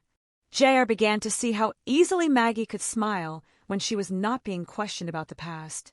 She told him that she had never been particularly lucky with men. J.R. joked that they could change that. Maggie smiled. Dinner became less important than the company. But while Maggie was beginning to enjoy her new friendship, the past was moving toward her again. The telephone rang. It was Jack. Maggie froze when she heard his voice. Jack told her he missed her. He explained that Wyatt had found her. He said he had been forced to stay away. Maggie listened. She had spent months wondering where Jack was.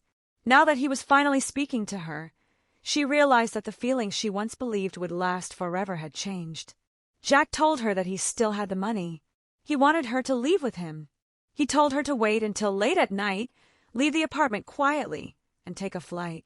He would meet her when she arrived. Maggie refused. Jack could not understand. He reminded her of the plans they had once made. He talked about the future they had imagined. Maggie listened patiently. Then she told him that their relationship was over. She had spent too much time thinking. She had learned too much about herself. She no longer wanted the life they had once dreamed about. Jack pleaded. Maggie remained firm. She told him that she had changed. The call ended. Maggie was left staring at the telephone. J.R. had seen enough to know that something important had happened. But he did not press her. Instead, he remained nearby. For a moment, Maggie seemed to appreciate that. She did not need another investigator. She needed someone who would simply sit beside her. Someone who would let her decide what came next. The next day, J.R. used Maggie's telephone because his own line had not yet been installed. He contacted his colleagues. The investigation had produced a new lead. The car connected to the robbery belonged to Wyatt Perry, a former prisoner. They now had information about Wyatt's appearance and background. The investigators believed he might be the man Maggie had seen. J.R. listened carefully. The romance between Maggie and Jack appeared to be ending. But that did not necessarily mean the danger had disappeared. Perhaps Maggie was simply trying to convince everyone that she had moved on. Perhaps she was hiding something. J.R. returned to the apartment. Maggie was there. Their relationship had become complicated. J.R. was no longer sure where his assignment ended and his personal feelings began. Maggie sensed the hesitation. She had spent enough time being used by other people to recognize it. She told him she wanted to know whether he was interested in her because he genuinely liked her or because she happened to be convenient. J.R. could not give her the answer she wanted. He told her that she did not need him. Maggie was hurt. She told him that she had spent a long time on a ranch and knew what it felt like to be overlooked. She did not want to be someone's convenient choice. J.R. tried to explain, but Maggie ended the conversation. She told him good night. The next morning, Jane returned with a new acquaintance. His name was Ted Goff. Ted had recently moved into the building. He was confident, worldly and friendly. He had worked in international business and traveled frequently. J.R. was introduced to him. The meeting was casual. But J.R. noticed something about Ted. There was a confidence that made him difficult to read. Maggie was polite. She had no reason to suspect that Ted might have any connection to the events surrounding her. Later, the telephone rang again. It was Jack. He had come to Los Angeles. Maggie was stunned. She had told him not to come. Jack said he needed to see her one final time. Maggie resisted. Jack insisted. Eventually, she agreed to meet him. They chose a secluded place near a familiar bike-riding area. Jack warned her that Wyatt might have someone watching her. Maggie understood the risk. Before leaving, she encountered J.R. He wanted to apologize for the misunderstanding between them. Maggie accepted his apology. J.R. suggested dinner. Maggie agreed. For a brief moment, things seemed almost normal again. Then the telephone rang. J.R. answered. It was an urgent call. He learned that something had happened to Wyatt. Another man connected to the investigation had also been found in serious trouble. The investigators now believed the situation had become much more complicated. Wyatt had been their strongest lead. Without him, they needed someone who could identify the remaining person involved. That person was Maggie. J.R. returned to her. She had gone to meet Jack. When she came back, J.R. confronted her. He had realized that she had arranged the telephone call partly to get him away. Maggie became suspicious. She demanded to know who he really was. J.R. finally told her. His real name was J.R. Brown. He was working with Barnaby Jones. He had rented the apartment to get close to her. The entire friendship had begun as an investigation. Maggie felt betrayed. She accused him of using her. J.R. admitted that he had deceived her. But he also insisted that not everything between them had been false. He had genuinely come to care about her. Maggie did not know whether she could believe him. She had spent too much time surrounded by people who wanted something from her. J.R. told her that Barnaby was trying to help. He asked her to identify Jack. Maggie refused. She admitted that she was confused. She did not know what she felt anymore. She only knew that she wanted to be left alone. J.R. respected her request. But Barnaby warned him not to let Maggie disappear. The investigators believed that Jack might now try to find her. J.R. returned to the apartment. Maggie was gone. Jack had found her. When Maggie saw him, she could hardly believe he was standing there. She had feared something had happened to him. Jack explained that he had been blamed for things he had not done. He told her that he had survived because he had been careful. He wanted Maggie to come with him. Maggie refused. Jack reminded her of their past. He reminded her of their plans. Maggie finally told him the truth. She still cared about him. But caring about someone did not mean she had to follow them into a life that would destroy everything she had worked to rebuild. She told Jack that she had discovered something important. There were people who could be strong without being controlling. There were men who could be confident without forcing someone to obey them. She had begun to understand the difference. Jack tried to convince her. Maggie remained firm. She would not go with him. She would not return to the past. J.R. arrived. He found Maggie standing her ground. The confrontation ended without Maggie being forced to make another sacrifice for Jack. Instead, she made a choice for herself. That choice was the most important decision she had made since leaving prison. She would not run. She would not lie to protect someone who had chosen a life that no longer belonged to her. She would move forward. The investigation eventually reached its conclusion. Ginger was taken into custody by authorities in Utah. A large portion of the stolen money was recovered. The remaining pieces of the mystery finally began to fit together. For Maggie, however, solving the case was only part of the story. The larger challenge was learning how to live again. Jane offered to let her remain in the apartment. Maggie appreciated the offer, but the place held too many memories. Some were painful. Others were unexpectedly beautiful. She had met J.R. there. She had laughed again there. She had discovered that life could contain new possibilities even after a difficult chapter had ended.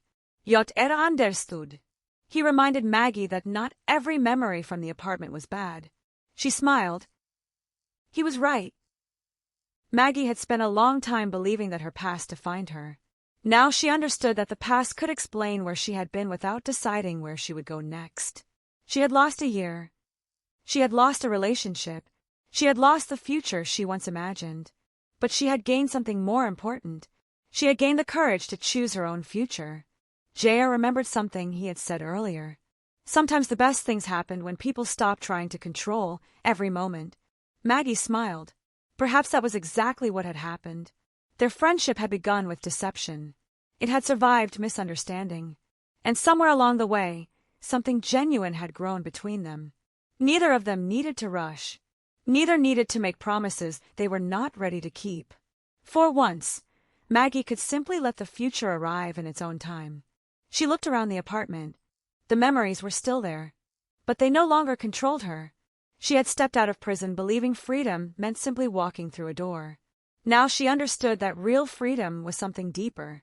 It was the ability to make a choice without fear. It was the courage to say no. It was the strength to leave behind a life that no longer felt right. And sometimes it was the quiet realization that happiness did not have to arrive dramatically. It could begin with a conversation, a shared laugh, a second chance, a new neighbor, a friend who finally told the truth, or simply the decision to wake up the next morning and believe that something better might be waiting. Maggie looked at J.R. He looked back at her. Neither said much. They did not need to. For the first time, the silence between them felt comfortable. Maggie smiled. J.R. smiled back. And somewhere between the memories of the past and the possibilities of tomorrow, Maggie realized that her story was no longer about what had happened to her. It was about what she chose to do next. The days after everything ended were quieter than Maggie had expected. There were no more unexpected visitors. No more questions whispered over the telephone. No more strange cars waiting outside. No more wondering whether someone from the past would suddenly appear and ask her to return to a life she had already decided to leave behind. For the first time in a long while, Maggie could wake up in the morning without immediately wondering what she needed to be afraid of. That feeling took some getting used to. She discovered that peace could be almost as unfamiliar as trouble. On the first morning, she woke early. The apartment was quiet. Sunlight came through the curtains and rested across the floor. Maggie stayed in bed for a few moments, listening. Nothing. No footsteps in the hallway. No telephone ringing. No urgent voices. Just the ordinary sounds of a building beginning another day. She smiled to herself. Ordinary had become something precious. She got up and walked into the kitchen. There were still dishes waiting to be washed. For a moment she laughed. After everything that had happened, she had once believed that the most difficult problems in her life involved money, secrets, and people who could not be trusted. Now she was standing in a kitchen worrying about dirty dishes. It was almost comforting. She filled the sink. Then she stopped. She remembered J.R. telling her not to worry about the dishes. The memory brought a small smile to her face. It was strange how certain moments remained. Not the frightening ones. Not the accusations. Not the endless questions. Instead, she remembered the ordinary things. A joke. A conversation. A meal. Someone trying to make her laugh when she had forgotten how. Those were the memories that seemed to matter now. Maggie finished the dishes and went to the window. Outside, people were already moving through the city. A woman carried a bag toward a waiting car. A man hurried along the sidewalk. Someone across the street was struggling with a newspaper that refused to stay folded. Life was happening everywhere, and Maggie was finally part of it again. She thought about the woman who had walked out of prison. That woman had believed she needed to recover everything she had lost. She wanted the old life back, the old plans, the old relationship, the old idea of love, but she understood now that sometimes going backward was not the same thing as going home.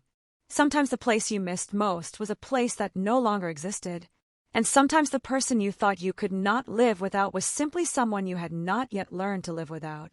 Maggie had learned that lesson slowly. She had learned it through disappointment. She had learned it through mistakes. Most importantly, she had learned it through choice. Jack had wanted her to return to the life they once imagined. But Maggie no longer wanted that life. She did not hate him. That was perhaps the most surprising part. For a long time, she had believed that moving on required anger. She thought she had to blame someone. But now she understood that letting go could be quieter. She could remember Jack without wanting to follow him. She could remember the good moments without pretending the bad ones had never happened. She could care about what had once been true and still accept that it was over. That was freedom, too. A knock came at the door. Maggie turned. For a second, old instincts returned. Then she laughed at herself. She was no longer living that way. She opened the door. Jair stood outside. He looked more relaxed than he had in days. He held a small paper bag. Maggie looked at it. What is that? Breakfast. She raised an eyebrow. Are you trying to apologize again? No. Then why breakfast? Because I was hungry. Maggie stared at him. You bought breakfast because you were hungry. I bought breakfast because I was hungry, and because I thought you might be hungry too. She smiled. That sounds suspiciously reasonable. I have been accused of many things. Some of them were true. Yoter nodded. Fair enough. Maggie stepped aside. He entered. There was no awkwardness this time. At least not the kind that had existed before. They had already said the difficult things. J.R. had admitted that he had moved into the building because of her. Maggie had admitted that she had been hurt by the deception. Nothing could change that. But perhaps it did not need to. People were complicated. Relationships were complicated. Sometimes the truth arrived late. Sometimes it arrived after mistakes had already been made. What mattered was what people did after the truth arrived. J.R. placed the bag on the table. Maggie opened it. Coffee. Of course. Toast. Also of course. You are becoming predictable. I consider that progress. Maggie laughed. It felt good. Not because everything was perfect. It was not. But because she no longer needed everything to be perfect before she could enjoy it. They sat together. For a while they simply ate. The silence was comfortable. Eventually J.R. asked whether she had slept well. Better than I expected. Good. And you? I slept. That was not the question. I slept well. Maggie smiled. Better. J.R. looked around the apartment. Have you decided what you're going to do? Maggie looked toward the window. Not completely. That is probably all right. I thought I needed to have everything planned. You are allowed to change your mind. She looked at him. That's a strange thing for a law student to say. Law students are capable of wisdom occasionally. Occasionally.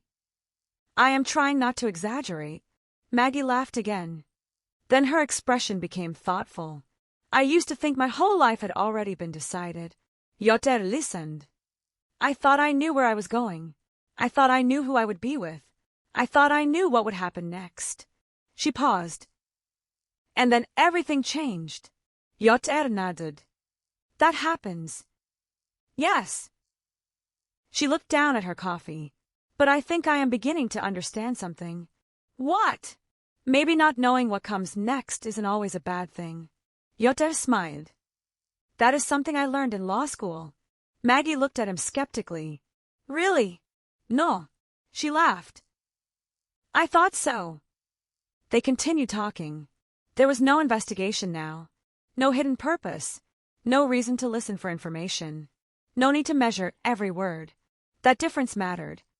For Maggie, trust would not return overnight. She knew that. But trust did not have to arrive all at once. It could be rebuilt through ordinary moments. A promise kept. A truth told. A door opened without suspicion. A conversation without an ulterior motive. Perhaps that was how people learned to trust again. Not through grand speeches. Through small things. J.R. stood after breakfast. I should let you get on with your day. Maggie nodded. Then she hesitated. Ja. He turned. Yes. Thank you. For breakfast. For everything. He smiled. I didn't exactly make the best first impression. No. I lied to you. Yes. I followed you. Yes. I annoyed you. Frequently. J.R. sighed. You're making this difficult. Maggie smiled. But you stayed. He looked at her. Yes. That was the part she wanted him to understand. She did not need someone who promised that nothing bad would ever happen. She did not need someone who claimed to have all the answers. She needed someone willing to stay when things became complicated. Someone who could admit when he had made a mistake. Someone who would listen. Someone who understood that caring for another person did not mean controlling them. J.R. seemed to understand. I will see you later. Maggie nodded. Later. He walked toward the door. Before he left, he looked back. One more thing. What? The tiger. Maggie looked toward the unfinished needlework. What about it? You should finish it. She smiled. I might. Then you will have something to remember this place by. Maggie looked at the tiger. 4 months. She had worked on it when she felt trapped. Now the meaning had changed. It was no longer a symbol of the time she had lost. Perhaps it could become a symbol of the time she had survived. She picked it up after J.R. left. The work was still unfinished. There were gaps. Places where the design had not yet been completed. She ran her fingers gently across the fabric. She thought about how strange life was. People often wanted their lives to look complete. They wanted everything finished, every question answered, every relationship settled, every mistake corrected. But perhaps unfinished things were not failures. Perhaps they were reminders that there was still more to come. Maggie sat down. She began working on the tiger again. Outside, the city continued moving. Cars passed. People talked.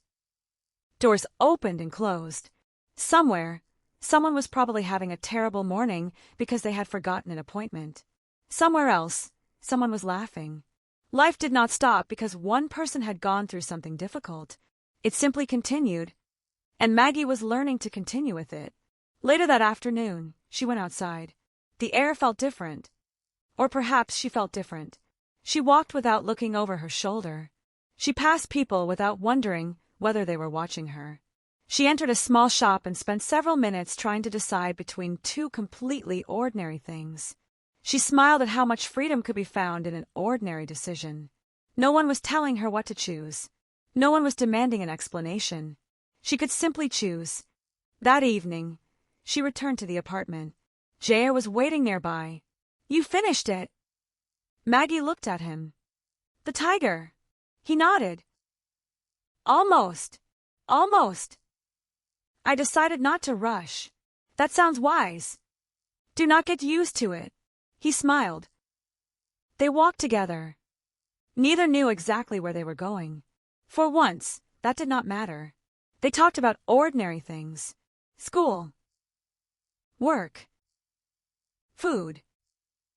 The strange habits of apartment neighbors. The kinds of subjects that had nothing to do with stolen money or investigations. Maggie realized how much she had missed ordinary conversation. She had spent too long believing that every conversation had to lead somewhere. Now she understood that sometimes a conversation could simply be a conversation. Sometimes a person could simply be a person. Sometimes two people could walk side by side without needing to know what the future would call them. As evening came, The city lights appeared one by one. Maggie stopped for a moment. J.R. looked at her. What? Nothing. You are thinking. I do that sometimes. I have noticed. She smiled. I was just thinking that a year ago I thought my life was over. J.R. waited. Now I think it was only changing. He nodded. Those are very different things. Yes. She looked ahead. Very different. They continued walking. There was no grand promise. No dramatic declaration. No perfect ending.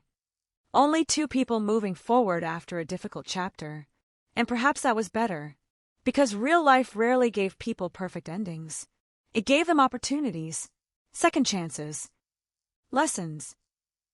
Unexpected friendships. New beginnings that did not announce themselves. Maggie had once believed that happiness meant returning to the future she had imagined. Now she knew better. Happiness could mean accepting that the old future was gone. It could mean creating another one. A different one. A better one. One built not on fear or secrets, but on honesty. One where love did not require sacrifice of self. One where friendship could grow slowly. One where mistakes could be acknowledged. One where tomorrow did not have to resemble yesterday. The past would always remain part of Maggie's story. She could not erase it. She did not need to. It had taught her things she might never have learned otherwise. It had shown her what she wanted. More importantly, it had shown her what she did not want. And that knowledge was valuable. She had spent a year looking at a closed door. Now she was finally looking at the road beyond it. The road was not perfectly straight. It did not come with directions. There would probably be surprises. There would certainly be mistakes. There might even be more awkward dinners, questionable jokes, and arguments over whether breakfast counted as an apology. Maggie smiled. For the first time, she was not frightened by the uncertainty. She welcomed it. Because uncertainty meant possibility. Possibility meant choice. And choice meant freedom. J.R. looked at her. What are you smiling about? I am thinking about the future. Any plans? Not yet. Good. Why is that good? Because maybe we can make them together. Maggie looked at him. For a moment, neither said anything. Then she smiled. Maybe. It was a small word. But sometimes small words carried large possibilities. They continued walking. Behind them was a chapter that neither of them could change. Ahead was a future neither of them could predict. And somewhere between those two things was the simple, hopeful truth Maggie had finally learned. A life did not have to be perfect to be worth living. A heart did not have to forget the past to make room for something new. And a person did not have to know exactly where the road would lead before taking the next step. Sometimes the next step was enough. So Maggie took it, and J.R. walked beside her. The following morning arrived quietly. Maggie woke before the alarm she had never actually remembered to set. For a few seconds she remained still, staring at the ceiling. Then she remembered. Everything was over. There would be no hurried plans to leave town. No need to wonder whether Jack would call. No need to worry about Wyatt appearing at the door. No need to explain herself to another investigator. She was free. Yet freedom still felt like something she had to learn. Maggie walked into the kitchen and opened the curtains. The morning sunlight filled the room. She looked around. The apartment seemed different. Nothing had changed. The same furniture. The same telephone. The same little details she had seen every day. But her relationship with the place had changed. Yesterday, every sound had made her suspicious. Today, she could hear the city waking up. A car started somewhere below. Someone laughed in the hallway. A door closed. A woman called to someone from another room. Ordinary sounds. Maggie smiled. Ordinary had become wonderful. She made coffee. Then she remembered that J.R. had once joked that he could survive almost anything as long as there was coffee nearby. She wondered if he was already awake. The thought surprised her. She had spent so long trying not to depend on anyone. Now she found herself wondering whether someone else had eaten breakfast. She shook her head. Careful, Maggie. She said it aloud. There was nobody there to answer. That made her laugh. The laughter felt natural. That was another thing she was learning. For months, laughter had been something she had to force. Now it came without permission. A few minutes later, there was a knock. Maggie opened the door. J.R. stood there. He looked tired. He also looked relieved. I brought coffee. Maggie looked at the cup. That is becoming a habit. Some habits are worth keeping. She stepped aside. He entered. Neither of them mentioned the investigation immediately. They had both had enough of investigations. Instead, J.R. looked around the room. You finished the tiger? Maggie shook her head. Not yet. Why not? I got distracted. By what? She looked at him. Life. Yoter smiled. I suppose that is a reasonable excuse. They sat together. For a while they talked about nothing important. That was precisely what made the conversation important. Maggie told him about the breakfast she had tried to make earlier. J.R. asked whether it had survived. She told him it had. Barely. He laughed. Then she laughed. The tension between them slowly disappeared. There were still things they needed to say, but they no longer had to say everything at once. J.R. eventually became serious. Maggie, I owe you an apology. She looked at him. You already apologized. That one wasn't good enough. Why? Because I apologized for getting caught. Maggie stared at him. Then she laughed. At least you're honest. I am trying. She nodded. I know. He looked down. When I first moved in, I thought this was just an assignment. It was? Yes. And you lied. Yes. You watched me. Yes. You asked questions. Yes. You pretended to be interested in me. Jag erposed. At first. Maggie studied his face. And later. Later, I didn't have to pretend. She was silent. The answer mattered, not because she suddenly forgot everything, but because she could finally separate the beginning from what came afterward. The beginning had been false. The feelings that developed later did not have to be.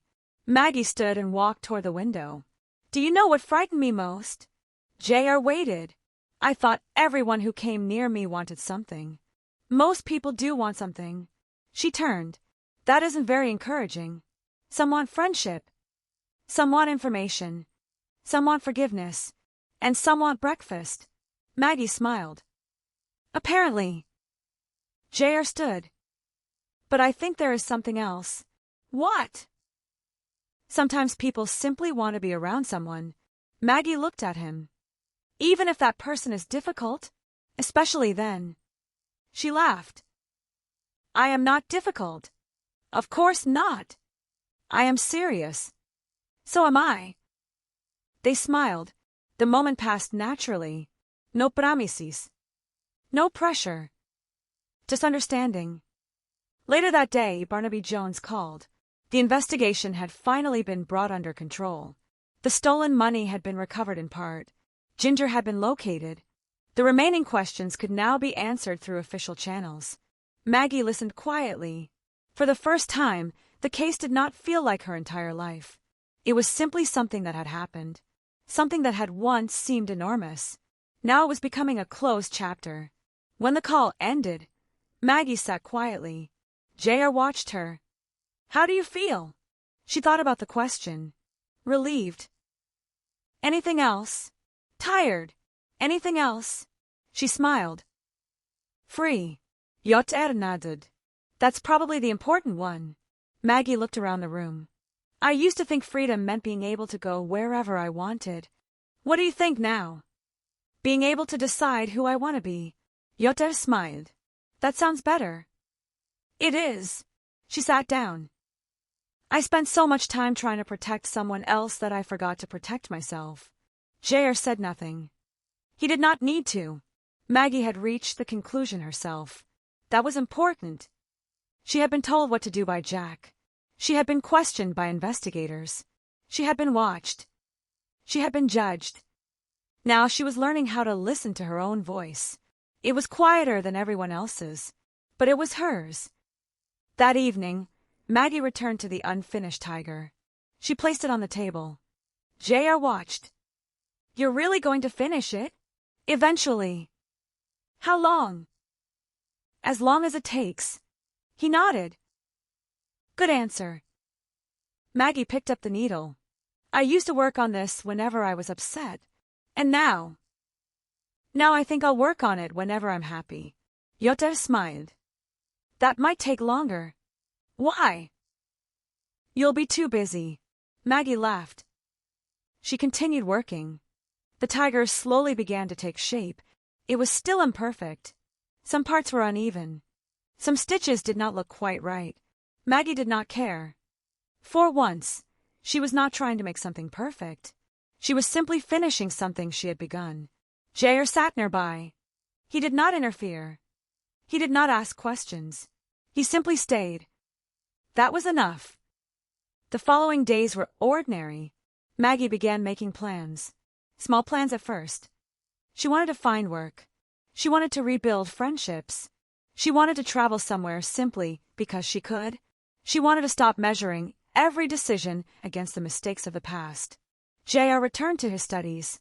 He had examinations waiting for him. Barnaby had work. Life returned to its normal rhythm. Yet something had changed. Maggie and J.R. continued seeing each other. Sometimes they talked for hours. Sometimes they argued over insignificant things. Sometimes they sat together without saying much. The relationship did not have a name. Neither rushed to give it one. That seemed right. Maggie had spent enough time allowing other people to define her relationships. She wanted this one to grow naturally. One afternoon, they walked along the beach. The weather was warm. The water was calm. J.R. looked at Maggie. You seem different. I am different. Better. She thought about it. Not necessarily better. He raised an eyebrow. That's unexpected. Just different. She looked toward the water. I don't want to become the person I was before everything happened. Why not? Because that person trusted too easily. J.R. smiled. And now I trust carefully. That sounds healthy. It took me a while. I noticed. She laughed. Then she became quiet. J.R. Yes. Do you ever regret taking the apartment? He thought for a moment. Professionally. Personally. He smiled. No. Maggie nodded. Neither do I. They continued walking. The conversation did not need more. Months earlier, Maggie had been standing outside prison, uncertain whether she still had a future. Now she was walking beside someone she had once considered a stranger. She had learned that people could surprise you, sometimes badly, sometimes wonderfully. The important thing was not to let one person's choices convince you that everyone was the same. Jack had made his choices. Maggie had made hers. J.R. had made his. And now each of them had to live with those choices. Maggie did not need revenge. She did not need to rewrite the past. She only needed to continue. That was enough. One evening, J.R. visited the apartment again. Maggie was sitting at the table. The tiger was finished. J.R. stopped when he saw it. Well, Maggie held it up. What do you think? He examined it carefully. It looks like a tiger. She stared at him. That is your professional opinion. I am studying law, not art. You could have said something nice. I could. But I think you already know what I think. Maggie smiled. The tiger was not perfect, but it was complete. She placed it beside her. 4 months it had represented the time she had spent trapped in a life she did not choose. Now it represented something else. Endurance. Patience. And the simple truth that unfinished things could eventually become whole. J.R. sat across from her. What are you going to do with it? Keep it. Good. I think I earned it. You did. Maggie looked toward the window. The city was quiet tonight. She thought about everything that had happened. The accusations. The uncertainty. The deception. The disappointment. The unexpected friendship. The difficult choices. She realized something. Her story had never really been about the money. The money had been the reason everyone else had become interested in her. But for Maggie, the real story had always been about choosing who she wanted to become. She had been given a chance to choose again. And this time she had chosen herself. Not selfishly, not cruelly, simply honestly. She had learned that love without trust was not enough. Loyalty without honesty could become a burden. And forgiveness did not mean returning to the same place. Sometimes forgiveness meant letting the past remain in the past. J.R. reached across the table. He did not take her hand. He simply rested his hand near hers. Maggie looked at it. Then she looked at him. There was no need to force the moment. She moved her hand closer. Their fingers touched. It was a small gesture, but after everything that had happened, small gestures meant more than grand promises. Maggie smiled. So, what happens now? Yoter smiled. I suppose we find out. She nodded. I think I like that answer. Good. Why? Because I don't have a better one. Maggie laughed. They stayed there for a while. Outside, the city continued as always. People hurried home. Lights appeared in windows. Cars moved through the streets. Somewhere, someone was probably having a terrible day. Somewhere else, someone was having the best day of their life. And in one quiet apartment, Maggie was simply grateful to be part of the ordinary world again. She had once believed that a new beginning had to feel dramatic. Now she knew better. Sometimes a new beginning was simply waking up without fear. Sometimes it was trusting someone again. Sometimes it was finishing an old project. Sometimes it was laughing over breakfast. Sometimes it was allowing yourself to imagine tomorrow. Maggie had finally stopped waiting for her life to return. She had begun building a new one. And perhaps that was the greatest lesson of all. The past could leave scars without becoming a prison. Mistakes could become lessons. Love could change. People could disappoint you. People could also surprise you. And after everything had been taken away, there was still one thing no one else could decide for Maggie. What she would do next. She looked at J.R. He smiled. She smiled back. Neither of them knew exactly where the road ahead would lead. But this time, Maggie was not afraid of the unknown. She was ready to walk into it, one step at a time.